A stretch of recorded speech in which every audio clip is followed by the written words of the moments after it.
Yep. You did. I've written them down, and I'm going to get a new page in my notebook and continue writing them down as we go on. But the problem being is my handwriting is really, really bad, so I can't actually read some of these. I can read most of them, though. I may need to start typing these notes out. Really bad. Have you ever seen it? No. What I'll do is I'll write out something after this, and then I'll take a picture and I will show you. So. Okay then. Have you pressed the big red button, Fee?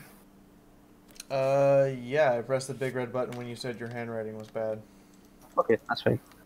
It's because last time we went for the full recap and I started, you're like, I didn't press the button. So I'm going to ask you this every week now. So, last week, our group of... I would call you adventurers, but that's too polite. Our group of misfits decided they would take on the ghoul and the mayor who was wounded by said ghoul to the next town over. They continued walking through the night in the pouring rain, not being miserable because Sevens and Violet decided that shield spells are totally good for umbrellas and managed the Matrix cast, and they got that as a quest perk now. So there you go, you have Matrix casting as a quest perk, you two. Just to stay wet, or sorry, just to stay dry, mind you. Not for anything else, just purely to stay dry. They make it to the circle, and a couple of them shimmy on inside to get out of the rain, but Violet takes umbrage with our resident group of racial purists, I guess we'll call them, and religious fanatics, and had a wee argument with the preacher, and at least seemingly convinced the bodyguards that maybe this is a bad idea and they're going to end up on the chopping block eventually. After which, they took Sarge inside. I've just realised I've missed out a totally great opportunity. I could have said his armour was red and he had a shotgun. Damn it. Anyway, they took Sarge inside, got him signed up to the guards, and Frost, our lead guard, is taking him through the ropes. We then went to the regulator's office and tried to sign up our slavers to be regulators and tried to get the horn. Let me backtrack, I forgot something important. We met Dusk. I'm wondering when you're going to do that. We met Dark Flare. We met Dark Flare. I may have forgotten this. So we let Dark Flare try to get her bomb collar and horn magic locking ring. I forget the name of it. Inhibitor ring. Try to get that off and failing, and getting dragged along to the circle with them. Then we went to the regulator's tent, where we found out that there's a thief around town, a zebra thief, who could potentially get it off. Maybe, they don't know. You'll need to go and find her. And the slavers were continuing to argue for about the rest of the day, try to, not get their bounty taken and become regulators. Violet wandered off to go and find the town pimp, and Blueberry ran into an old friend, Cherry Pie, and got offered, to do her a favour and do a bit of work. And Sevens was just sitting there very happy to be included in the conversation and got hit on about having a really big gun. He was impressed by the big gun. The god was impressed. Right, I didn't miss out anybody else, did I? I don't know. Aside from the fact that the slavers' bounties have been cleared by Violet. Yep, they've been cleared by Violet. Okay, if there's nothing else, I believe Keen has just arrived at Fee's, and she's probably not there. Yep, as expected. Okay, I was going to start with Fee, but I guess we'll jump somewhere else. Also, I should probably put you on the right map. I thought we are on the right map.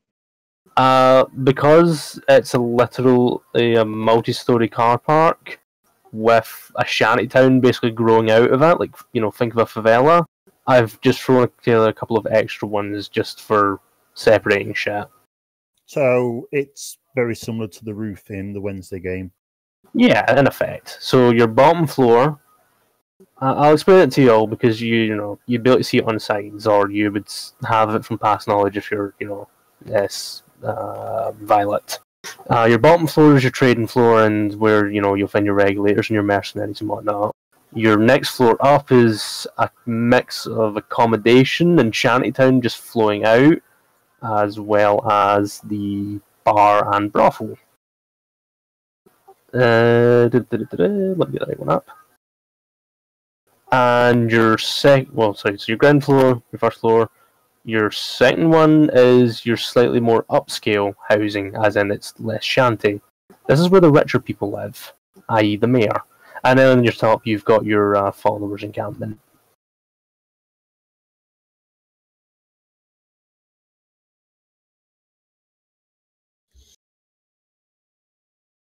So I know it looks a bit bare bones, but just imagine that there's literally shacks spilling out of the parking garage. That's how full it is.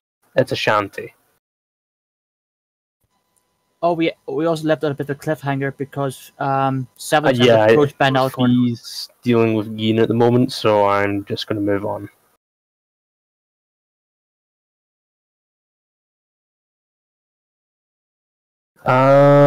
Okay, let's start with you, Dagio, because you're at the top of the list in Discord. Okay. Well, Violet is looking for the local pimp. The local pimp. If you wait for your token down, there's two larger buildings within the actual shanty of the first floor. They're made less out of metal and more of wood. The top one is the bar. You've been there before. You know the mayor who runs it. And you've also got a new building further down that way, which you have not seen before. It's a new building in the last 2 years since you've been home. Well, not home, here.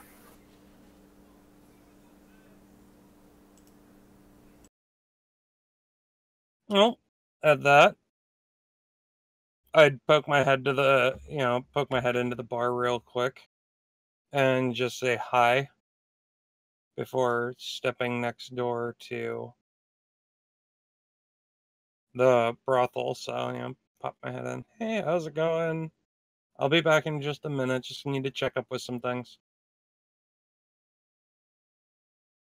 I've got my name generator ready. But, it's literally stick the head in through the door. I'll be right back. I just need to check in with some things. It's still like, what? God, I've lost track of the time. It's about 8 in the morning, yes? I've not skipped one ahead. You did arrive early, didn't you? Yep.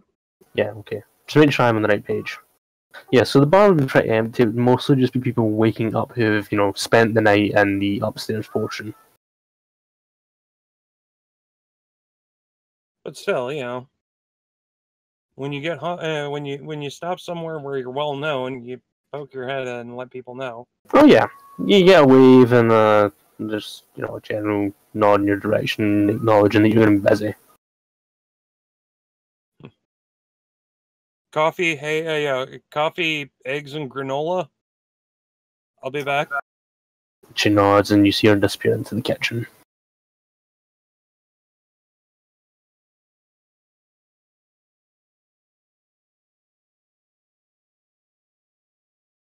Knock, knock.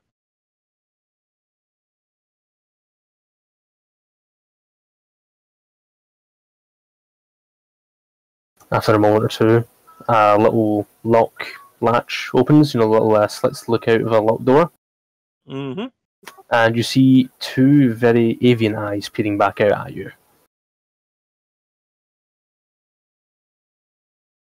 There's a short smile, and might I have a moment to speak with the owner of the establishment? He just kind of looks at you more. Have you got a meeting with Brisk? No, but I'm pretty sure he'd want to talk to an old friend. What's your name? I'll go and see if Mr. Brisk is available. Violet. You hear the metal clink shut. And I've just realised I've used that token as a generic one, so I'm going to go and grab one that's unique so I will remember who he is. Planning forward? Fuck that. That's too smart.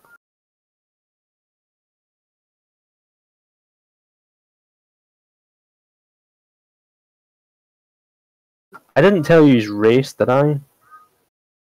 Just avian. No, I mean Brisk. I think you said Earth Pony or Unicorn, one of the two. It wasn't a Pegasus. Okay, well that's not the right token, but I've accidentally thrown it down. Okay, that'll do.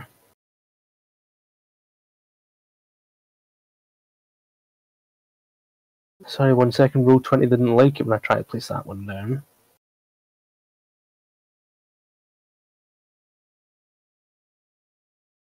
Roll 20 decided to say, fuck it, you will. Pretty much. Fuck are you where? And a fuck are you Darfine? That's a great episode.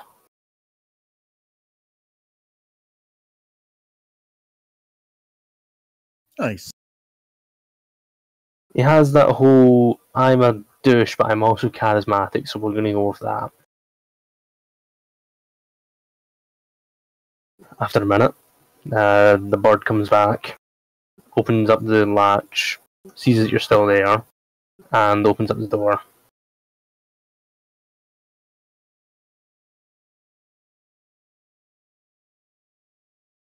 And he opens it up and steps aside and welcomes you in.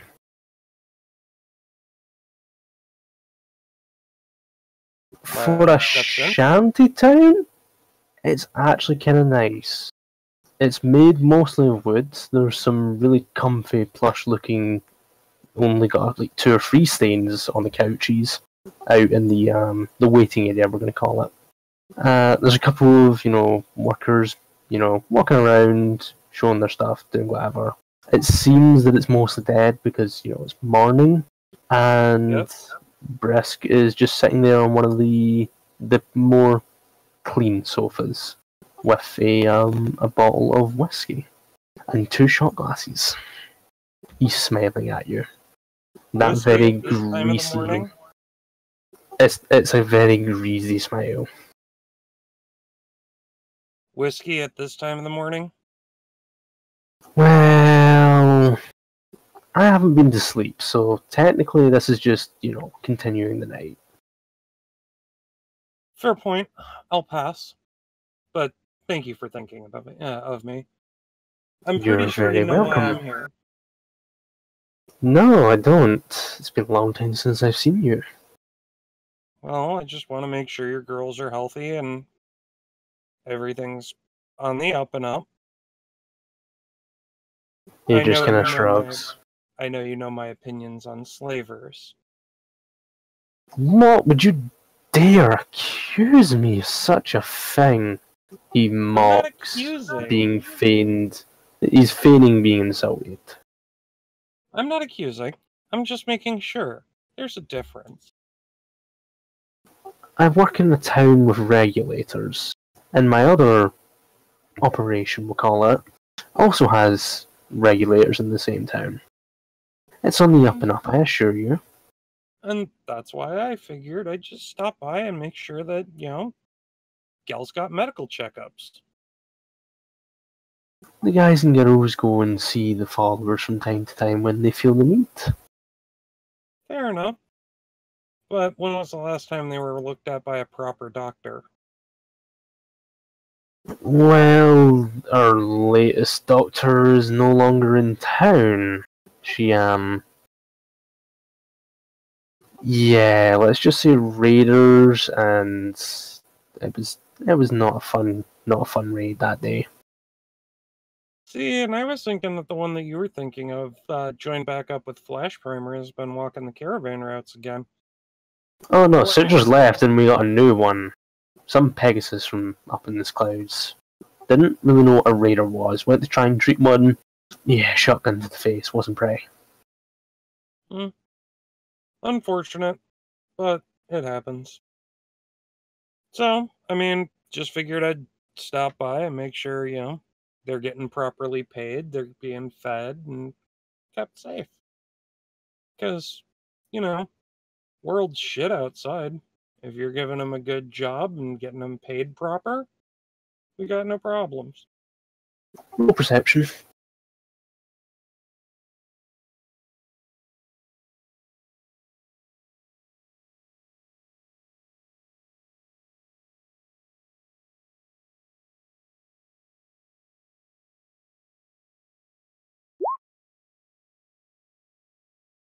Wow, okay. Wasn't a crit fail. Nope. Well, as a couple of girls are walking past, and one of them, brushes her tail up against your neck as she walks past you and gives you a little wink. You can see that she's got a bit of a bruising under her coat, but it could probably just be explained by the fact that she lives in a rough and tumble town. It's nothing to be that concerned of. It's just, she lives in a dump.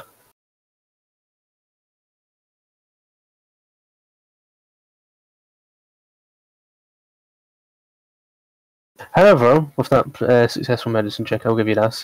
You do notice her pupils are dilated heavily.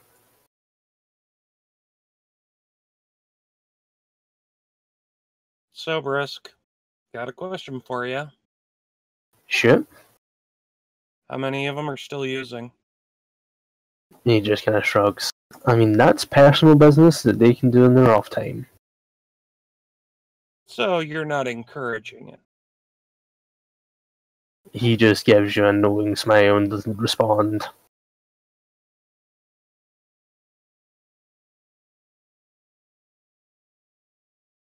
Look, what they choose to do with their, pay is not my business. However, if it helps my other businesses, I'm not going to complain. Oh, come on. Let's be honest here. Just you, me, the four walls, nobody else has to know. Are you encouraging it, or are you just letting them do with their pay as they will? He just continues to smile at you. Oh, never mind, fuck you. I sometimes I hate you.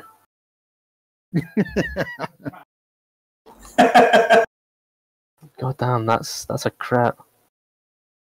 So what he does is he leans over on the couch and wraps one arm around your shoulder, nuzzles into your neck, and he whispers to you. Well, just between you and me, maybe a couple of them are being encouraged. Got to make money and all that, Yeah, everybody does have to make money. At this point, he reaches into one of his satchels and pulls out a syringe. And he offers it to you, smiling widely. I think you should try this. What is it? God damn, 2 quick crits in a row? Oh. Jesus. I didn't expect that. You can tell from looking at it, it's in a medic syringe, and it looks like normal medics at first glance, but as you take a second glance, you can see a slight rainbow sheen to it. This stuff will rock your socks off. Ooh, bit of taint in there. See, Brisk, I happen to know exactly what you're spiking the medics with. No, trust me. This stuff is amazing. It will do wonders. Yeah, I'll take a hit if you take a hit. mutating you into ultra cancer. He just shrugs. I've not had any problems so far. He pulls out a second syringe. I'll do one if you do one. Old time's sake. Brisk, you know exactly why I was using at one point. He just continues to grin. I don't do that anymore. What I would recommend... Sure? Brisk, what was the first thing you learned about me? You wouldn't like me when you forced me into something. As a matter of fact, I'm pretty sure that there's a portion of your belly that has the burn scar from the last time. Hasn't healed, has it? He awkwardly shifts and tries to pull down his. In fact, I didn't even tell you what he's wearing. He's wearing a pre-war pimp suit or pimp outfit. It's garishly purple, and it's got tiger stripes. God. He's even got a gold chain just to, finish off that look. You can see he's shifting his tiger print t-shirt down. That's what I thought. I'm not just trying to make it, I'm just saying we should, go into my office and just chill for, like, a couple of hours. Catch up. Sorry, I've got coffee, eggs, and granola waiting for me at the bar. I'm actually on the up and up now. I just wanted to make sure your girls are healthy. And if you keep on with this stuff, don't expect your girls to live, well, very much longer at all. Because that stuff, about 2 weeks worth of doses, one of them's going to drop dead of cancer. None of them can afford it anyway. This is the real good stuff. This is getting made out of town, it's that potent. Can't trust no one. Yeah, well, if you're using it, make sure you're visiting the followers on a regular basis, because I don't know if they can even fix what that's going to do to you. But the high is just so good. I'm sure it's great. But just remember, penis, eye stalk, tentacles. He just kind of shrugs. I've survived survived worse. Oh, Even if you won't do it with me here, he makes a point of putting it into your pocket. Just take it with you. You might change your mind. Well, let me give it a full chemical breakdown, and I'll see if maybe there's a way that I can keep the high you're looking for.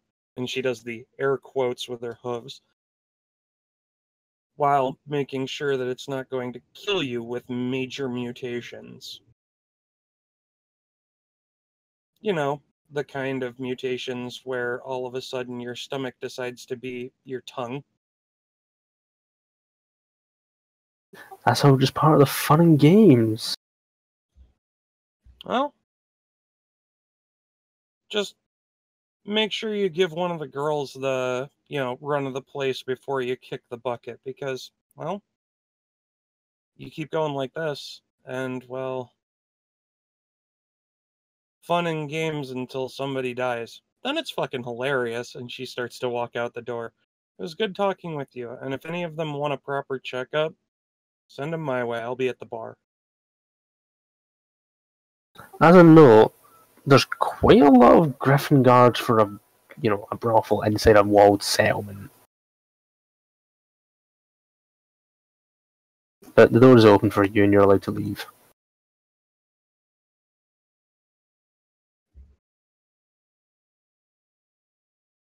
Well, I mean, griffins like pussy too.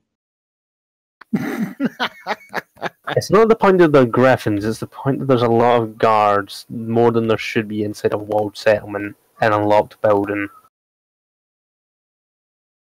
Excessive protection. No, there's no such thing, especially as it concerns a whorehouse.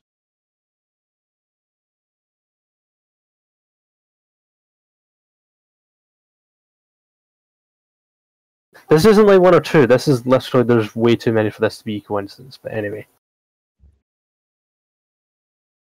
Oh yeah, I'm not, I'm picking up what you're putting down. He's running a whorehouse and likely keeping them as slaves, but doing so as carefully as he possibly can. No, I think Pip's trying to get at there's other more violent, shady deals in play. You can interpret it how you will.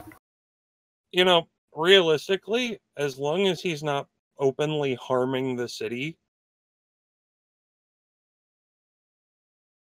Roll me perception real quick, actually, that's the point. Because you're on the slums floor now.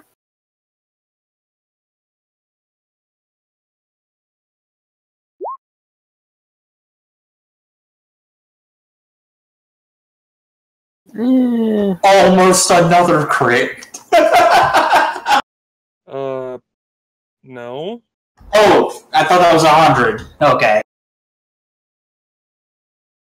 It's just your run-of-the-mill shantytown as far as you can see. There's ponies stoned out their box, sitting on corners, ponies milling about. It's still fairly quiet, it's still in the morning. A couple of glass bottles are getting broken as they get thrown off walls and windows. So your typical wasteland slum town. Yeah.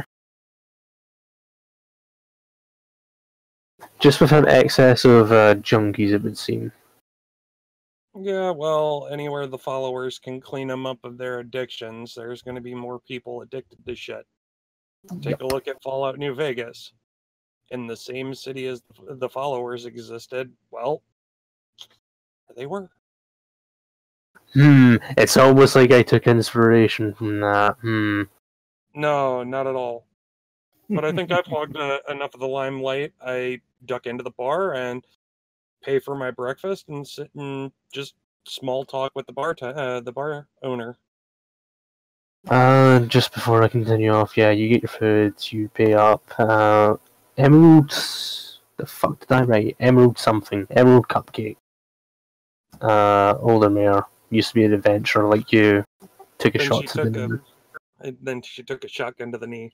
Yep. Fee, you back. I've been here the whole time.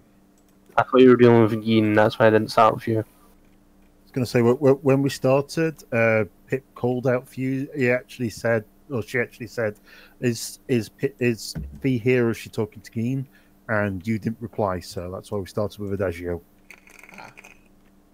I thought I heard somebody talking in the background, so I just assumed it was Gene. It's Gain, but I've been here the whole time. I just forgot I hadn't moved to push to talk yet. That's fair. Say hi to Gene for me. Hi, Gain. Hi, Gain. So, we're going to Glacier and Fee then. So, as you walk Cherry back to her stall and she gets up, sets up her mercenary group, two green alicorns start walking up towards you, Sevens. Sevens will stop and tilt her head. Sisters? One of them's frowning at you. The other one's smiling, though. The one frowning at you speaks up first. Sister, where have you been? Your break ended 15 minutes ago. We've been looking for you. Come on. We need to go now. I am not the one you seek? They ignore your protests, assuming you're just trying to get out of your duties, and start taking you by the shoulders and start pulling you towards the elevator. Physically digs in. I guess we're making strength checks.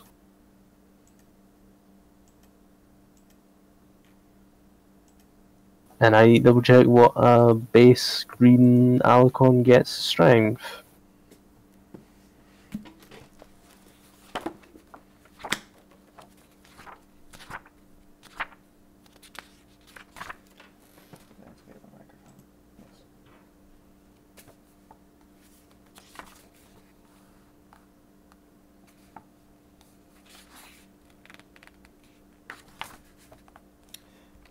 If you're going off the base one in the book, 4.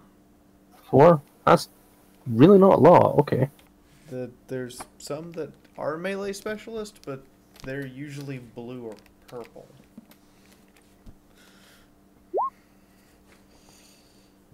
Okay, she got 3. 1 degree of success. My face. So, the two of them basically drag you by the shoulders and are chiding you for being late back to your post. Come now, sister, that is most unfair. We've been covering for you. I don't even know who you two are. They pause for a minute. Look at you. Are you not the one we brought in? Are you not Caramel Twirl? Looks even more confused. Now they look confused. There's 3 very confused looking Alicorns, Glacier. Turns, looks, and is also confused now. There is much confusion. What's going on here? We thought this was Caramel. That's 7s.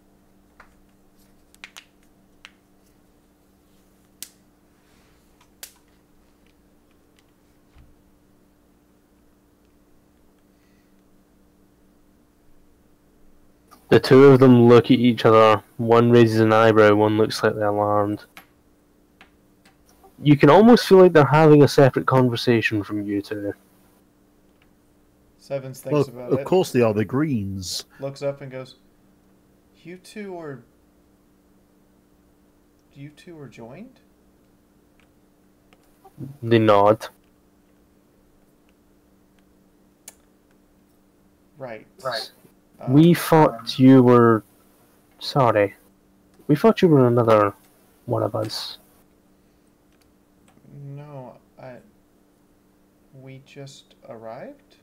I just arrived. That's in character, that's not a hesitation for me. Oh. Well, have you seen another purple sister then, sister? Looks at Blueberry. Shrugs back. Shakes head. Oh. Oh, we are very sorry. We were looking for a new initiate. Oh, well... This is awkward. I'm Twinkletoes, and that's Sweetie Pie. I am Unit 777. They look to you, Glacier. Blueberry. Oh, well, we apologize for the confusion.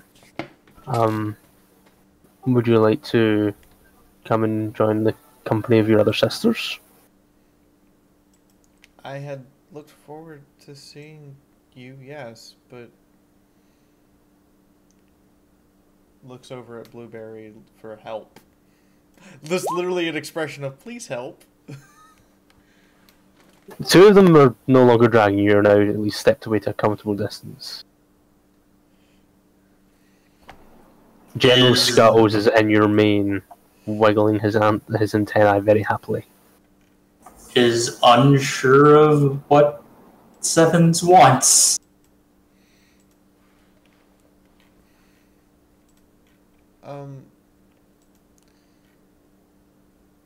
Blueberry, would you like to come meet my sisters?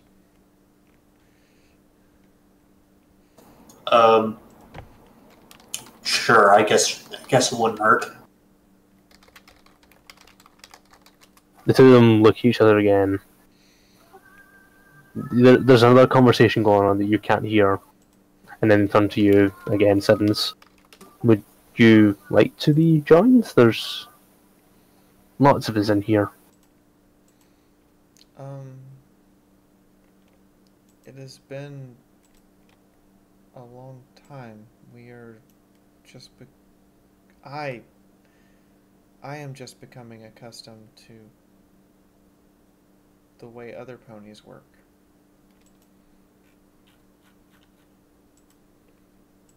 They just kind of shrug. You're welcome to stay with us. We would take care of you.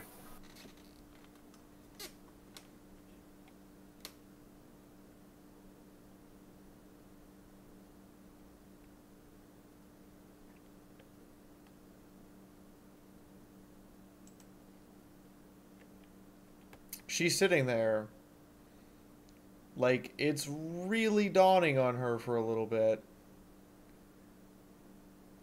And then she looks at Blueberry and looks back at the two of them and shakes her head. The two of them frown at the same time and manage to hold the exact same expression. To you, that's completely normal, Sevens. Glacier, that's just a little bit creepy. It's in perfect unison. They look almost like clones. You mean they're not? Well, one of them has a cutie mark. One of them has a cutie mark, the other one doesn't. I would like to introduce my friends, yes, and I would like to meet my sisters, but I am committed to staying by my friend's side, and they are important.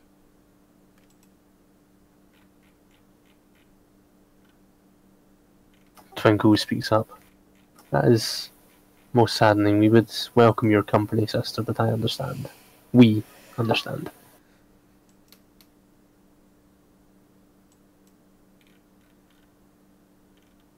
There's another moment of where they're clearly talking to each other in their heads. And then they put it back up, they smile a little. Come with us anyway. Sevens, yes? Nods and motions Blueberry if he wants to come along. Waves goodbye to Cherry for now and follows. Yeah, she doesn't let you away that easily. She runs up and hugs you. Hugs her back and then follows.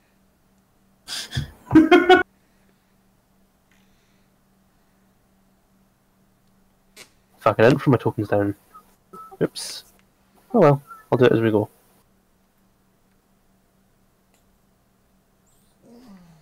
Lower half, because I split it into two because I got lazy.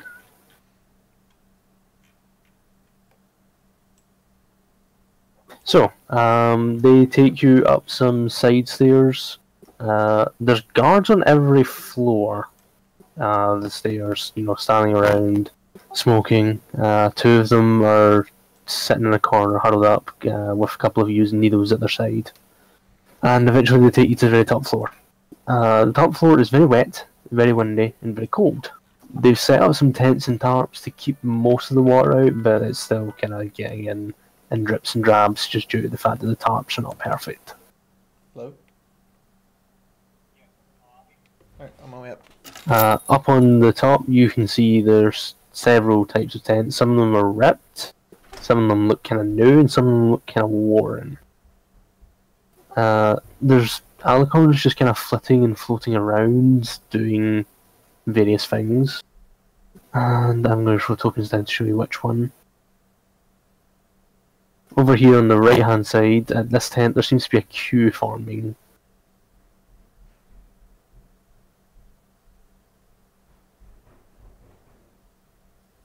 You can see that there's a smoke coming out from the top of a little ventilation port in that tent.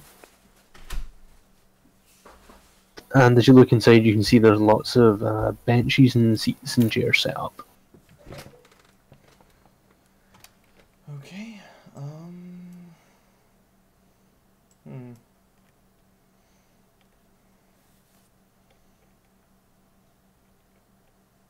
Hello? Hello? We can hear you. Hello? Hi. Yeah, we can hear you. Okay. Sorry, I don't know what happened there. Hey, Alicorn. Yeah, I'm throwing down more Alicorns. I didn't think to do this ahead of time for some reason.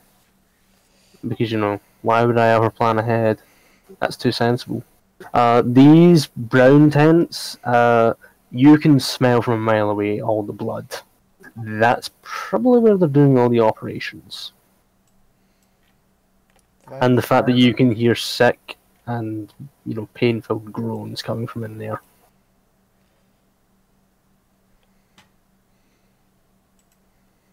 And the green tents, you can see lots of the Alicorns going in and out of there, carrying boxes, beakers, and some of them are in lab coats.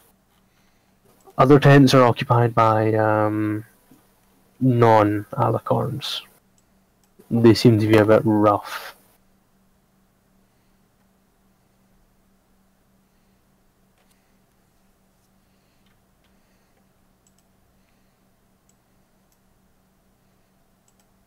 Also, throw your tokens down, please. Sorry, I've just been trying to get all this shit out. Pardon me. It's okay. So yes, I think that was everything I needed to explain away.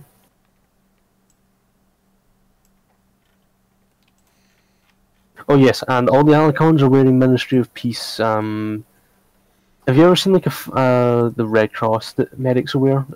Essentially that. And Sevens is wearing a armored combat gi. Indeed, you look very out of place.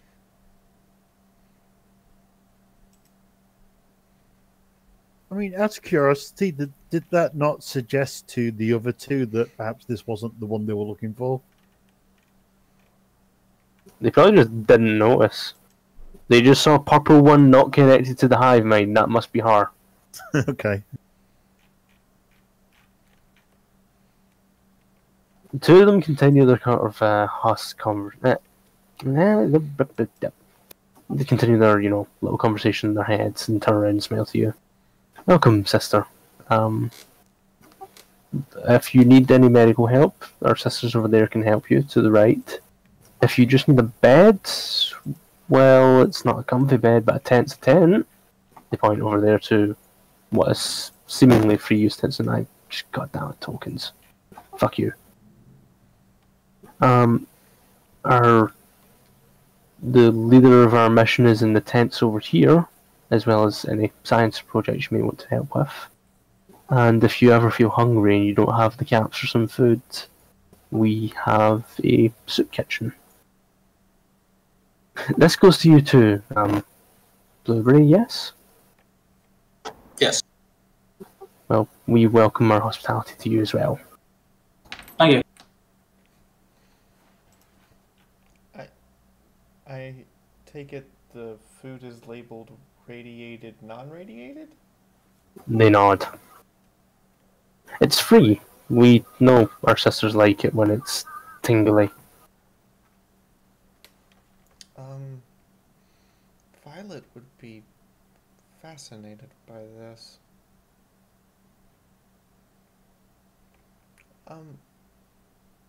You said someone is in charge? Yes, the leader of the mission. It's less she's in charge and more we just... She's a better organizer than the rest of us.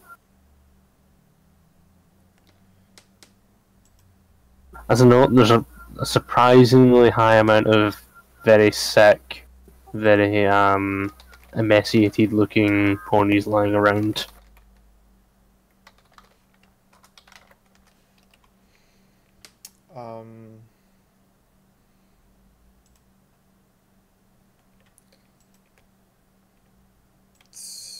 Sevens will feel a twinge of guilt for not knowing exactly what to do to help them, and then start walking towards the tent they indicated the pony in charge is in. They escort you over. It's going to be the one furthest to the right because you have to walk much further to go meet the boss. Because that's how these things work.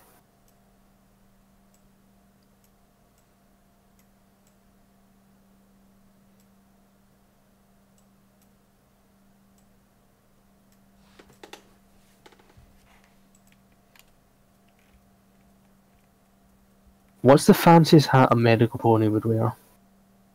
She will stop and ask if Blueberry wants to come or go eat.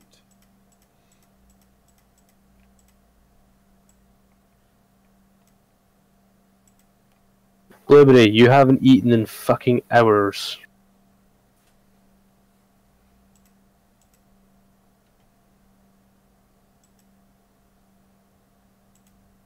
Glacier?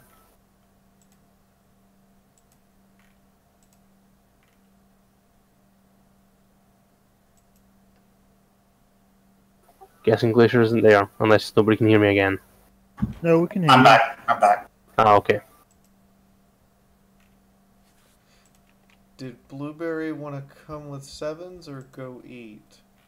God, when I say that out loud like that, that just sounds wrong. Lewd.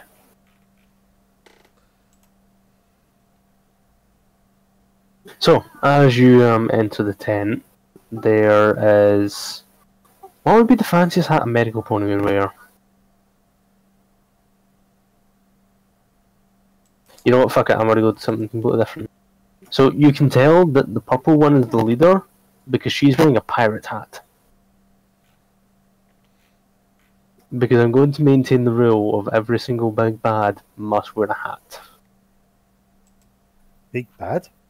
Well, boss, big bad, whatever you want to call it. The pony in charge. Trust levels plummeting. There you go, I gave her a little symbol. She's wearing the pirate hat. It would seem that she has a green and a blue in there aiding her, going through paperwork, and they're not talking. They all just seem to be silently acknowledging what they should be doing. And after a moment, the purple one turns to you and smiles. Ah, you're Sevens, yes? Nods. Starts to ask a question and then realizes, oh, right. Yes? Did you have a question? No, it has been a while since I had others who were linked. She just smiles. You're welcome to enter into it, and we can talk to you that way if you're more comfortable.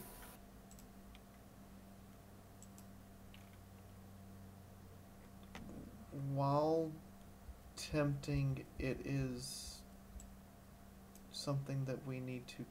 I need to get better at. We understand. Some of the ponies around here do not find us comfortable to be around. I suspect when we all kind of hover around in silence, that does not help. She rubs her chin a minute. Maybe we should talk when we're going around. That might help. She shrugs. Anyway, I am Twilight Diamond.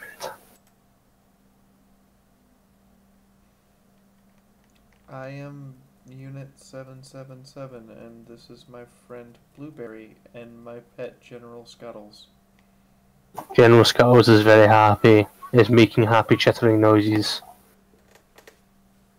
General Scuttles seems to twist. I twisted you. General Scuttles seems to twist her. God damn it, I did it again. Trust. General Scuttles seems to Trust. that word hard enough, because he climbs off and kind of starts scurrying around the room curiously. Blinks a few times. Shrugs. We'll never truly understand that roach. It's quite happily going around.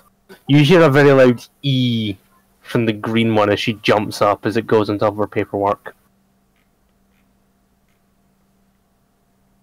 Bugs, she shivers. Bugs are most terrifying. Oh, he won't do anything terrible. It's a bug. She shivers again. He seems sad, but he wanders off. Twilight smiles back at you. I'm sorry for the confusion earlier. We had a new initiate come in who looks like you, and she was not part of the joining, we will call it. Raises her wing. Looks at her mane. Looks up. Looks like me? Purple. Purple sister. Nods and understands. I don't suppose you've seen one, have you?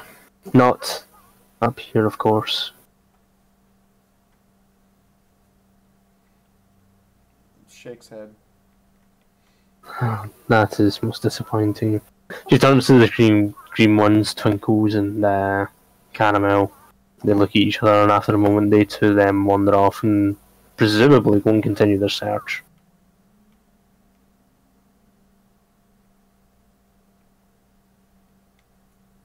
Can I get either of you a drink?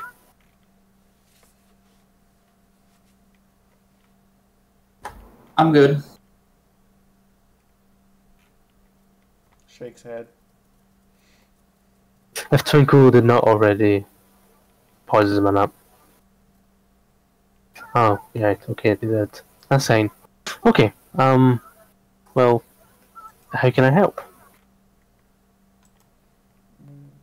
I had wanted to meet you and see what my sisters were up to exactly. It is very odd to me that someone would accept our kind in their settlement. She floats out a couple of, cushions. There's a couple of holes in them, they're a bit, stained, but they're suitable. Then puts them down for you, and she sits on her own one. Well, they used to be more accepting round here. However, they tolerate us for the moment.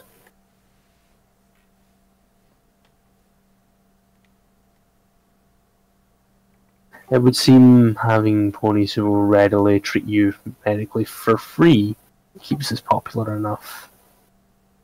Especially when they lack a doctor.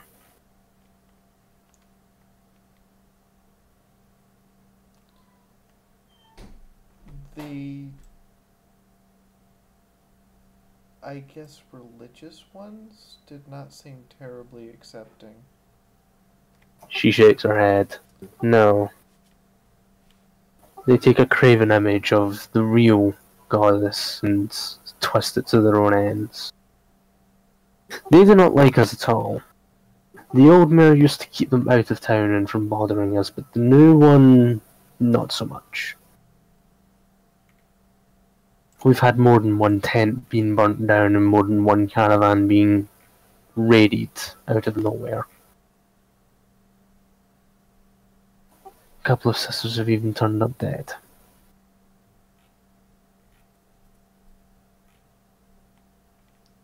Blinks. Snorts. I am liking them a lot less every second. Be Blueberry's, warned. Blueberry's gonna just look for a moment and say they do realize they're dealing with a large amount of alicorns. Yes, however, we do not like to use violence and force unless forced. We are not like... Sure sounds like they're forcing. Attacking one or two caravans, we can't definitely pin it on them. She shrugs. We don't know it's them, we just assume it is them. Oh, have any of you seen one unicorn that calls herself Solid Slug? There's just a few shaking heads. Sorry, sister, we have not. Nods.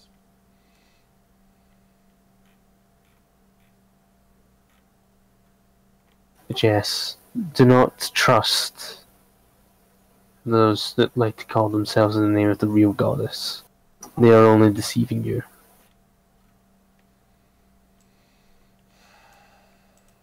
Otherwise, this town is pleasant enough. It serves our purposes to help.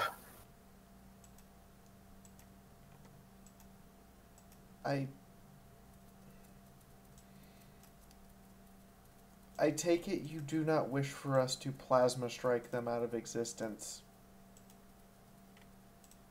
Whilst you are not part of the followers, and we cannot tell you what to do, we would request that you do not, for it may just trigger more fear and hate and disgust of our kind. And it only gives them more fuel for their fire.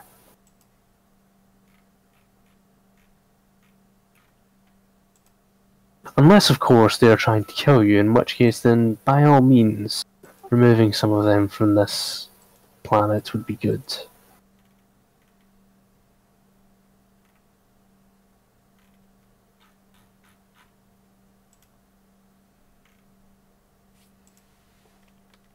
there anything I can do for you?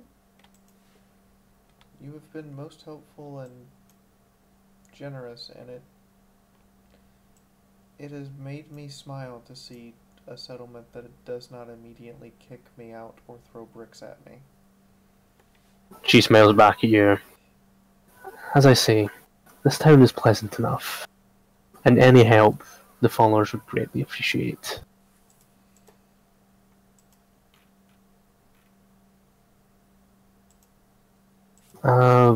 She pauses and thinks for a minute. We are putting out many fires, so, are you a doctor? Looks at Blueberry and smiles. We know a very good one. Would she be willing to help us? I'm sure she would.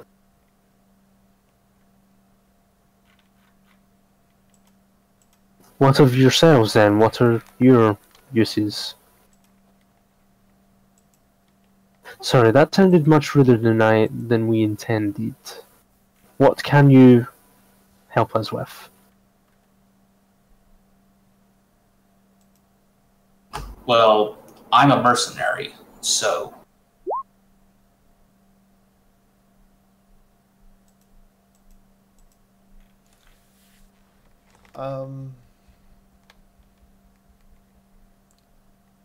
Sevens shrugs. I honestly am unsure. I know many spells, and I have been useful for shielding, but other than that, I don't honestly know. She thinks for a moment. Seeing as she kind of hums for a minute and thinks, and then she smiles a little. You are not one of us. Do you wish to become one?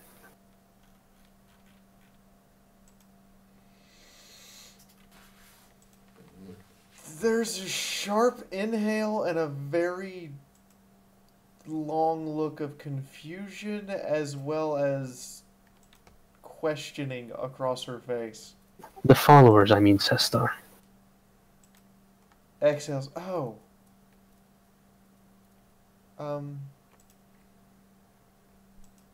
It is fine to say no. In fact, that may benefit my situation. Violet talked about you as though you're a good thing, and so has Blueberry, so I assume you're not bad? We wish to just help the wasteland after being freed from the goddess. We do not want to be like the great destroyer who ruined her. I hate that stupid stable pony. They nod emphatically, all of them in the room.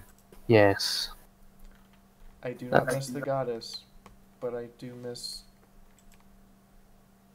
She just kind of nods and expects them to know what she misses. Yeah, they nod in return.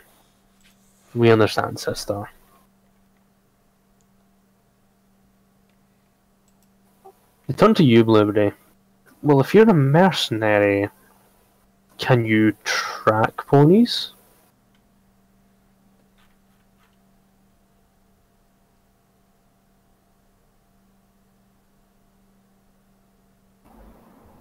I can try. Would you be so kind as to help our sisters Twinkle and Caramel to go and find our missing initiate? Sure. Brilliant, thank you. And James and Hetty have been waiting patiently for an hour, so I'm going to jump to them. Okay. I hadn't realised it'd been that long. Yeah, neither had I until I just checked. This game goes by fast. Like for me, every week. I don't know if that's a good thing or a bad thing. Oh, it means I'm having fun. This is an acceptable answer. So, Glacier. Not Glacier, goddammit. Hedy, James, you all there? Yep, I'm here.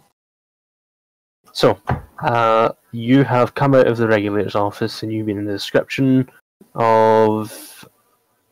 I need to double check her name. 1 second, let's flip to the right page.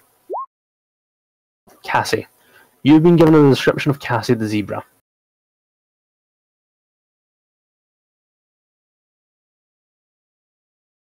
Glacier, why did you do that to us?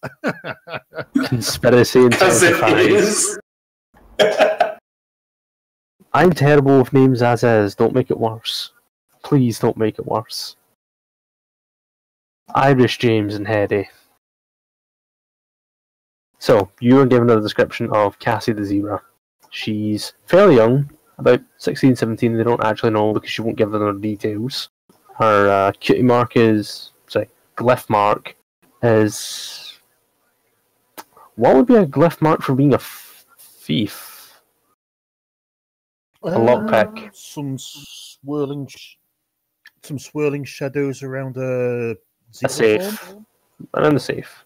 Okay, yep. Swirling forms around the safe. And brown mane. I think it's brown. Let me just double check my token.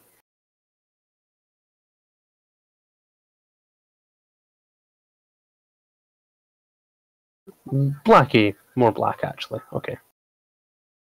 Yeah, so you've been in the description of her. Yeah, brown black. And you've been told that she kind of hangs around on the first floor in the slum area when she's not being detained by regulators. Did they give us any favourite haunts? They told her that she likes to hang around outside the bar and con folks out of their money. And they also told you that they like to, her friends like to put on little shows outside the front of the bar, as well as that. Which, So, distraction burglary, basically. nailed it. So, let's jump straight to that. Outside the front of the bar, and Violet, you can hear it going on as you're, small talk catching up. Come on, fuck roll 20. Sorry, roll 20 is being a pain as I throw shit down. So you even see... Sorry? I'm just trying to get the roll 20 to work, but it's being awkward. It's going to be here, but it'll take me a moment. Do we see her straight away, or do we? Or will you want us to roll a perception? I want you to roll a perception at -2 because she is in the sneak.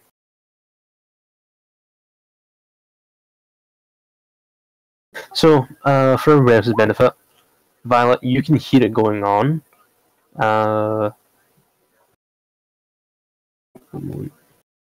Nope, none of us see it.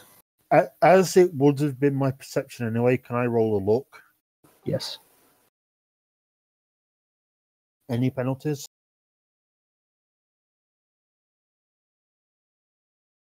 Wait, hold on. You passed? Sorry? No, I failed, but I rolled a 7 and my perception is 7. But it's 5 because of the penalty he gave us. So can I roll a look just to see if I can pass it? You can re-roll perception at the same one.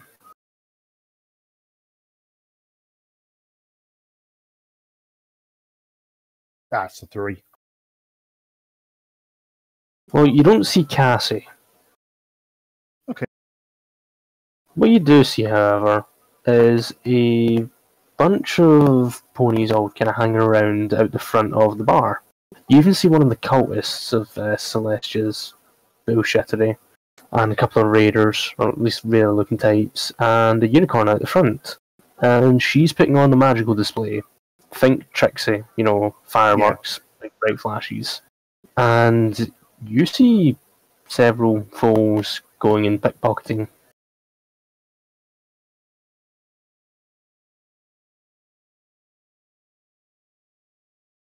So you see 2 foes going around pickpocketing those that are not already, that are engaged.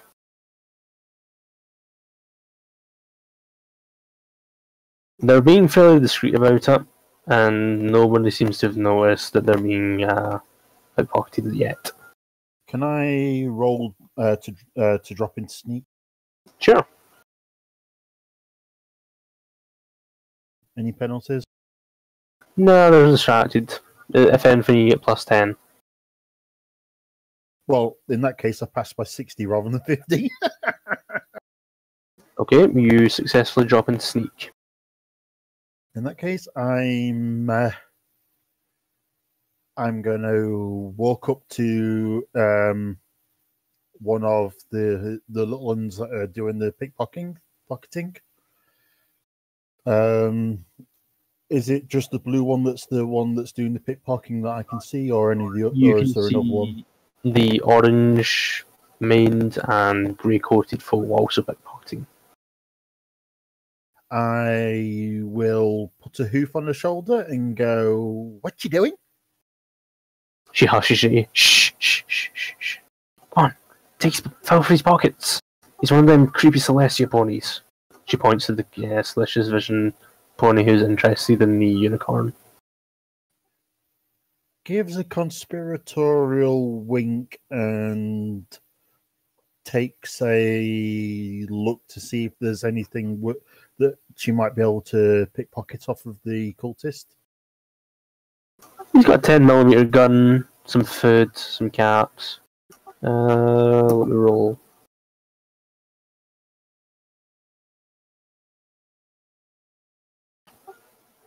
Okay, that's not a lot. Let's redo that.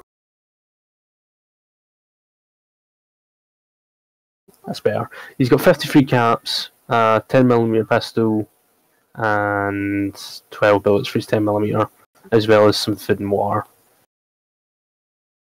Rubs her chin with a hoof, winks again. Now, I presume you want me to do a sleight of hand to actually do the pickpocket, is that right? If you decide to go through with the pickpocket, yes. Do I get any bonuses? You're in sneak and you had, what, plus... What was your success? I rolled 6 degrees clear on the sneak with the bonus you gave me. I'll give you a +30.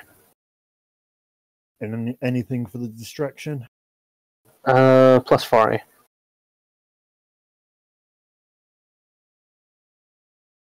As a note, Sundancer, you've watched your new companion just walk up to two kids that are stealing. You've managed to notice them now that she's walked right on up and is also now stealing. Well, just roll his eyes.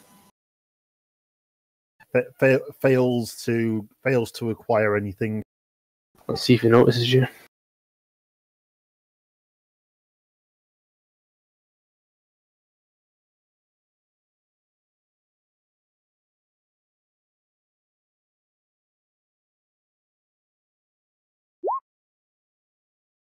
He feels you rummaging. Roll sneak to see if you can slip away.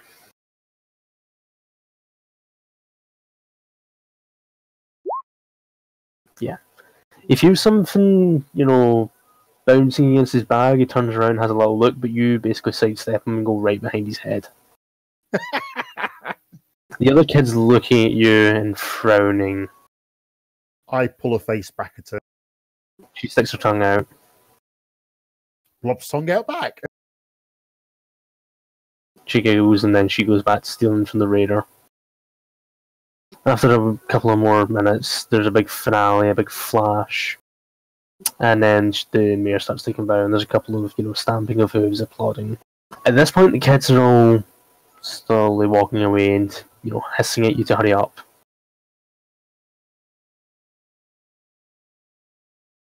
I follow. Oh shit, I didn't mean to grab yours. That's fine, I'm following them anyway.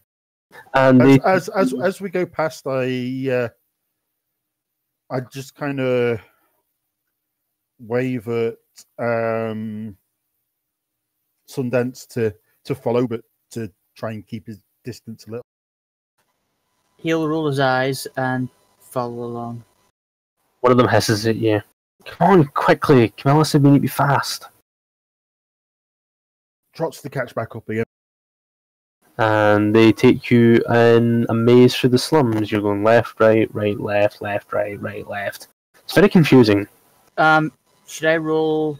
What do I need to roll to see if I can catch up? If I can follow where they're going, or do I get lost? Roll Oh, perception. I'll flick my tail or whatever whenever Okay. I think you're starting to fall behind. Can I roll intelligence to just keep track of where we're going? Yes. Any penalties? -1 because it's confusing.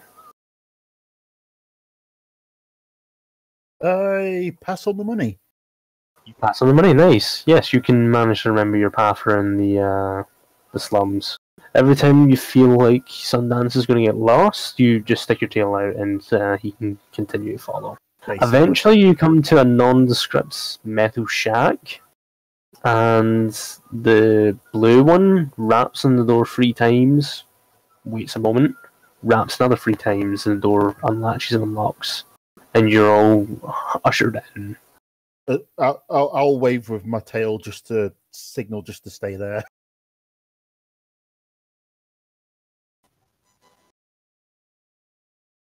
Inside, you find the zebra you're looking for. I'll walk boldly up and say, "Hi, Cassie. I've been looking for you." She smiles down at you. You're so adorable. Who's your new friend? She turns to the other kids. They look at each other confused for a minute. I thought you knew her. No, I thought you knew her. No, I thought you knew her. No, you're the one that stuck the tongue out at her. But no, she's your friend. It was a fun game. She just looks at the 2 of them. Did you get caught by another kid and now that kid's following you around? There's an awkward pawing at the ground and some ears flopping down. Sorry, Cassie. She drops down. She's not that much taller than you, but she still drops down to your height and smiles at you. What's your name? Dog Flare. Did you get anything good, Darkflare?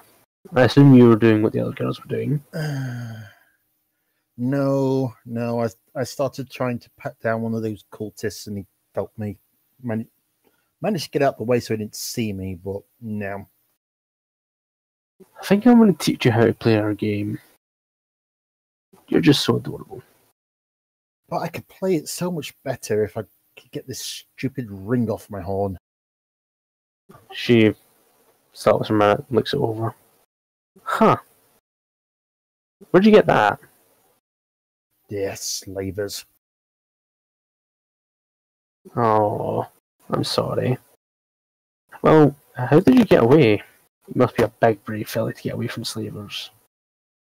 Well, there was this lightning storm, and as it hit, it broke my bomb collar and kind of damaged the wooden cage thing. They were caged wagon they were keeping us in.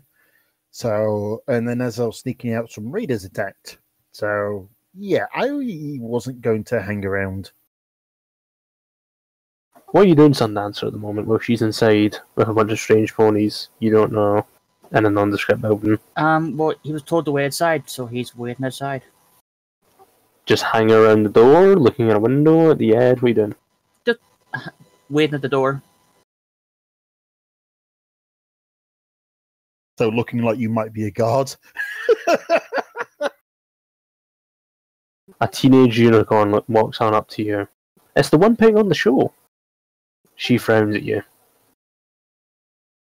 Who are you? Oh, I'm Sundance, so I am. She continues frowning.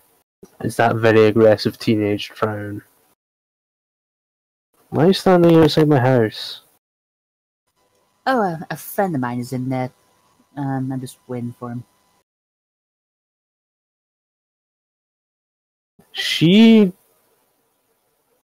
Let's see. She frowns at you even more. And then you hear, or so you feel something cold and metal placed against you.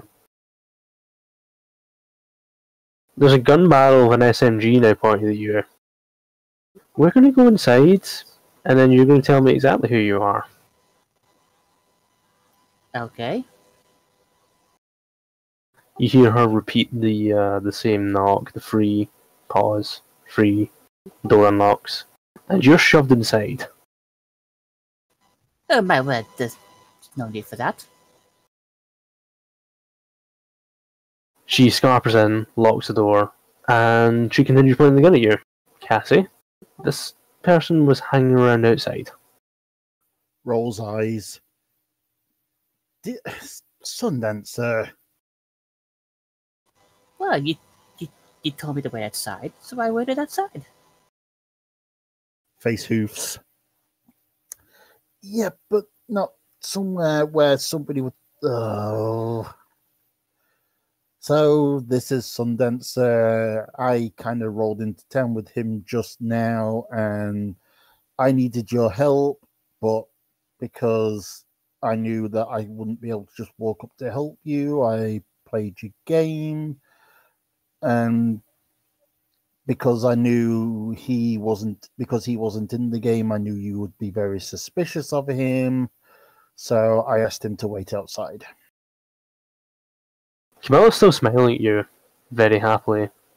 The unicorn, however, is frowning deeply. So you're not regulators. No, No. we were just in their tent trying to get the stupid horn off, but they didn't have the key. She growls a little.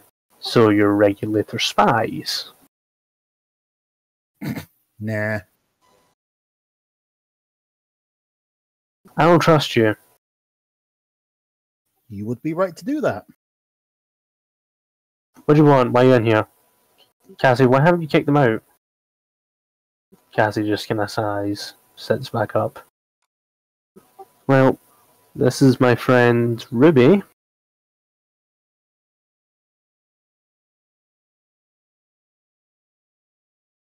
She kind of grows, but you can see that her tail is swishing in a happiness. She wants to accept the compliment, but she's not.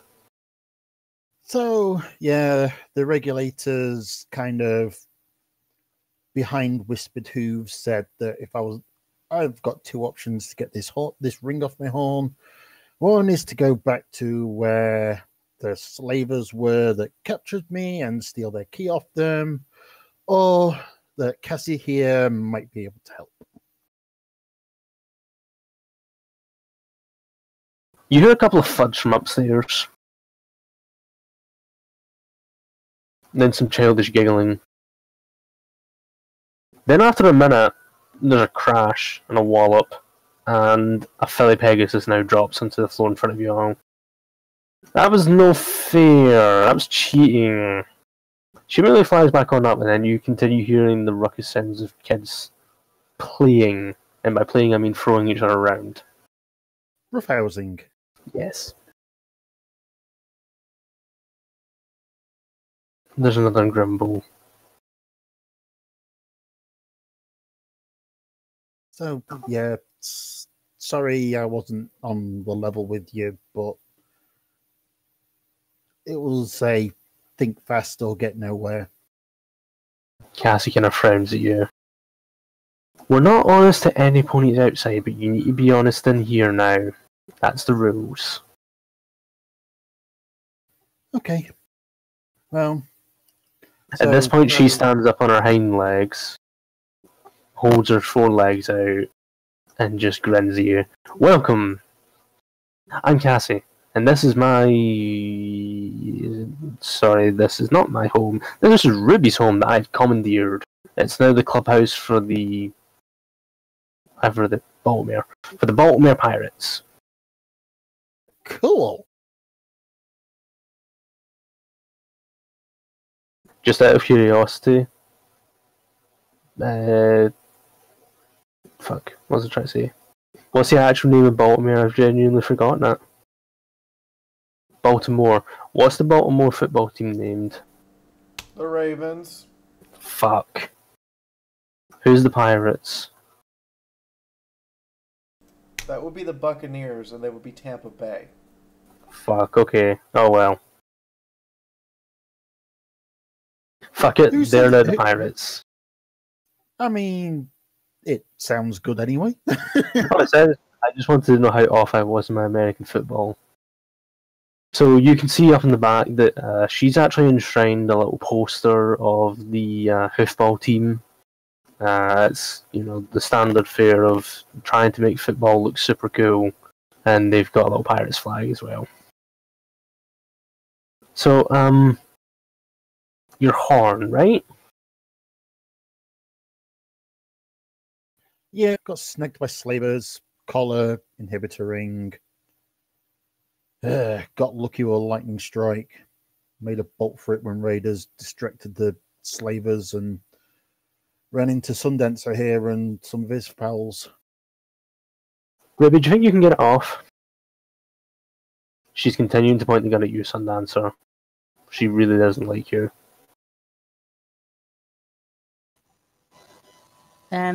You can put that away now. I'm not gonna hurt you. Drop your guns first. I don't have any on me. You have a laser rifle, don't you? Yes, but it's not armed, and it's... No, I'm a asking you saddlebag. guys. Yes, I do. Is it not slung over your shoulders? You put it in like a bag or something? Yes, I put it in like a carrier bag. Okay. Drop your bags. Anyway, I don't trust you. She How seems a do I know little that- twitchy. And how do I know that I'll get these back when I leave? Because even if you don't, I'm gonna shoot you, and this is your only chance to not get shot. You're a sigh. Ruby, be nice to our guests. Cassie smiles at you. Can you please put down your bags because she's a little twitchy right now? I promise you'll get them back. With most of your belongings. Snickers. Puts them down. She smiles at you. Thank you. So, ring. Ruby.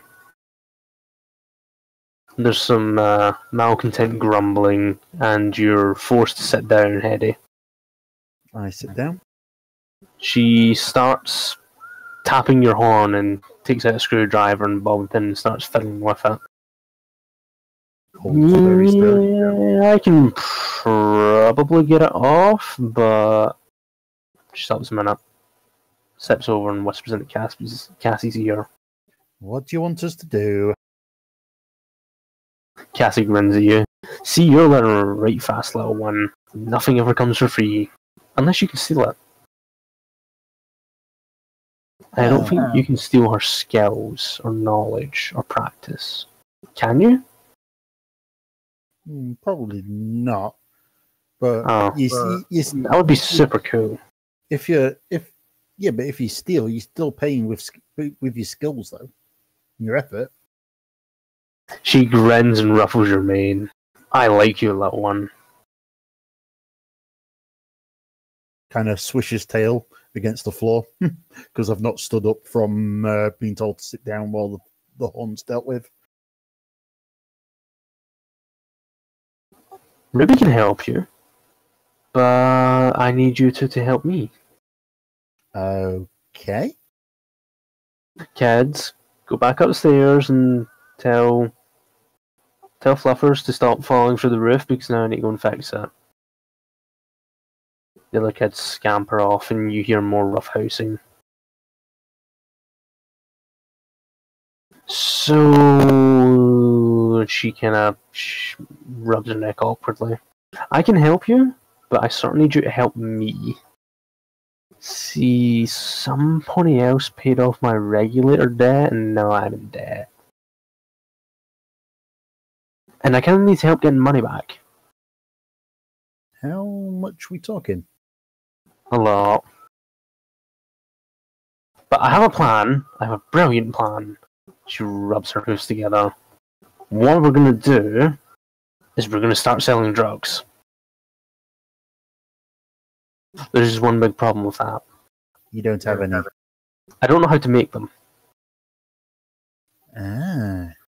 but I know where I can get some to steal and sell. Nods. I see where this is going. So, what we're going to do is we're going to go to the warehouse where, they produce and store them and get ready to send them out in caravans, and we're going to steal them. It's a brilliant plan.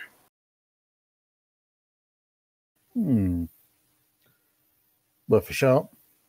Be easier if I got my magic.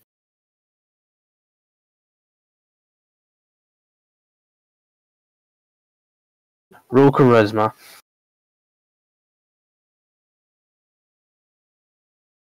Just to see how cute you are. No, you're not being cute. She pats your mane gently. And you'll get it back, I promise. I don't break promises. Scout's honor. Snickers at that one and then rolls on the floor laughing. I trust you. Ruby just kind of looks at you. Sundance. What about you, Pony Boy? What about me? Are you helping or are you not helping? Well, I'm no thief, if that's what you're asking. Cassie just smiles wildly at you. It's not stealing, it's reappropriating. And they shouldn't have it anyway. Exactly, they're going to sell it here, and it's going to make ponies real sick. I'm going to sell it here, and it's going to make us lots of money. Well, let me put it this way. I'm as sneaky as a flashlight, and about as good with my herbs as a drunken Pegasus. Can you shoot? Yes, that's about it. Brilliant! That means when... She stops for a minute. Cassie glares at her. That You means gonna if, finish? if something goes wrong, you can help us get the heck out of there. You hear muttering from Cassie. It's just that one time. Ruby just kind of smiles at you. Yes, if something goes wrong, then you can help. And I'm sure nothing will absolutely ever go wrong with one of Cassie's plans. Right, Cassie? Right, like I won't get a bounty or anything, yeah. Ah, Barney. Who cares about bounties? I do. Well, you could always stay here.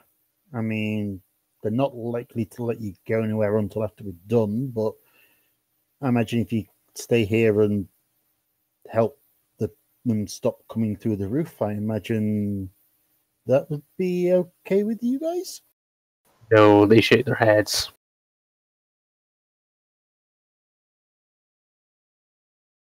I don't trust you in the Pirate Club.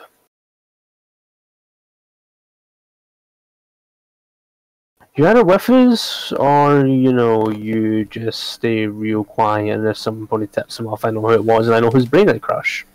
I like how it's a pirate club, but there's no rum. They're all kids, apart from the two teenagers. If we're going where I think we're going, there'll be rum to steal there anyway. Yeah. In fact, oh, by the way, you know why we're there doing the job? We need some rum. If we're pirates, we need rum. Cassie just grins wildly. Ruby faces. She disappears for a minute. She runs upstairs. You hear more roughhousing and rummaging, and then ow. Pegasus comes flying through the hole again. Hi. She smells at you. Hi, you a pirate too? Looks like it. She lifts her hoof up. Hi, Hoof. Hi, Hoof back. After she's done high hoofing, she runs back up and you hear something else get broken. Cassie comes back after a few minutes and gives you an eye patch. Now you can be a real pirate. Woohoo! So, kind of fastens it over the thief's mask I'm wearing. So I'm a thief pirate now. You're at -1 perception. However, you can do it like a real pirate, and if you wear it on one eye during the day, You can take it off in a dark environment and you'll be able to see better. So I'm at -1 for visual perception while I'm wearing it. Okay. Yeah. She grins, pats her mane again. Real pirate. Yay! She looks at you, Sundancer. You can be a pirate if you just stop being such a pansy. I'm a historian. I am not a thief. Oh, great, then you can help us steal books.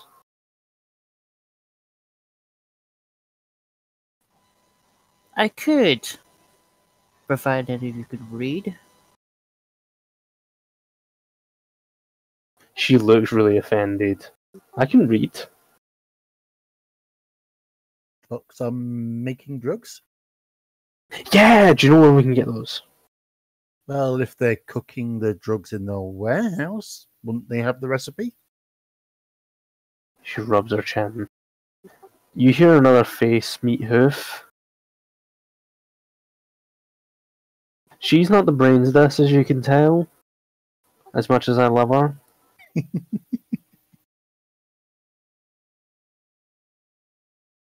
She looks back at you and she eventually finally puts the 9mm SMG away, pointing it at you, Sundancer. Look, it's really simple. You want to help your friend here, right? Yes.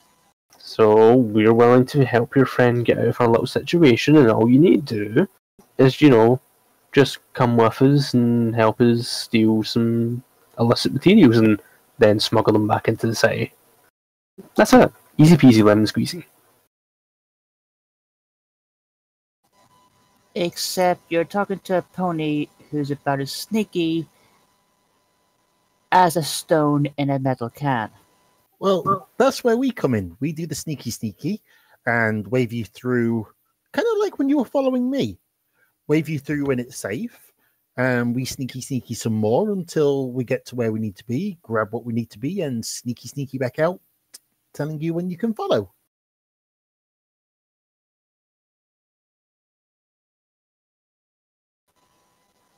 Fierce hooves and be like, okay, if that's how we're going, okay.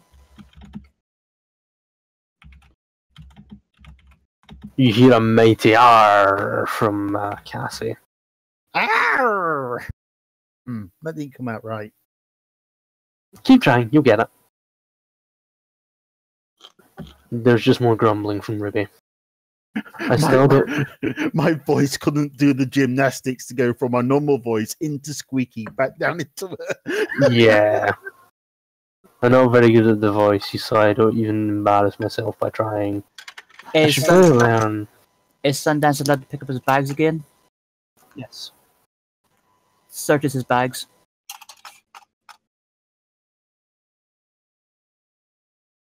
Let me just double check your inventory.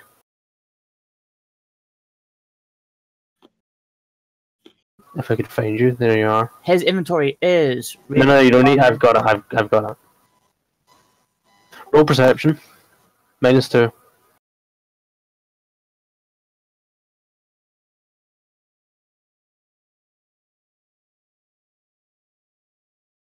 Roll me a second perception at -2.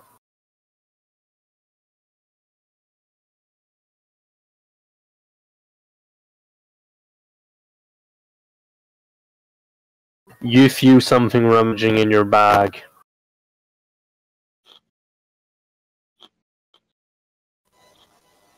Points the laser rifle at the bag. Yeah, the SMG comes back out and points back at you, and you hear a meep, and out pops a very, very small blue unicorn. She's holding a vial of medics in her teeth. Put it back, please. She drops it and pouts. Aww. But Cassie says it helps calm her down. You could have asked me for it. But Cassie says asking's for chumps. And look what happens when you don't. You hear a growl. Stop pointing the laser rifle at the kid, and I won't shoot you. I wasn't going to. I was just letting her know that actions have consequences. No, they don't. If you're lame, bye. She zips away. Cartoon smoke and all. Checks to make sure the medics is still there. Yes, she failed. She then gets steal. Proceeds to hand Cassie the medics. Next time, my dear, if you want something, please ask. She shrugs. I mean, I didn't want it. I have my own stash for personal use. She was just being a good kid. Still gives it to her anyway. She accepts it, and she immediately shoots up. There's another sigh from Ruby. Cassie, we talked about this. You were going to cut down. But it's more fun like this. Anyway, I will come find you two later. Where are you staying? Where are you sleeping? Where are you staying? Where are you staying? We don't know yet, we just got here. Oh, then you should totally stay at Emerald Cupcakes bar. It's really awesome. Also, tell them Cassie sent you, and then they'll give you a discount. Cool. We'll do that. Okay, we'll see you later. Bye. You're unceremoniously pushed out by Cassie.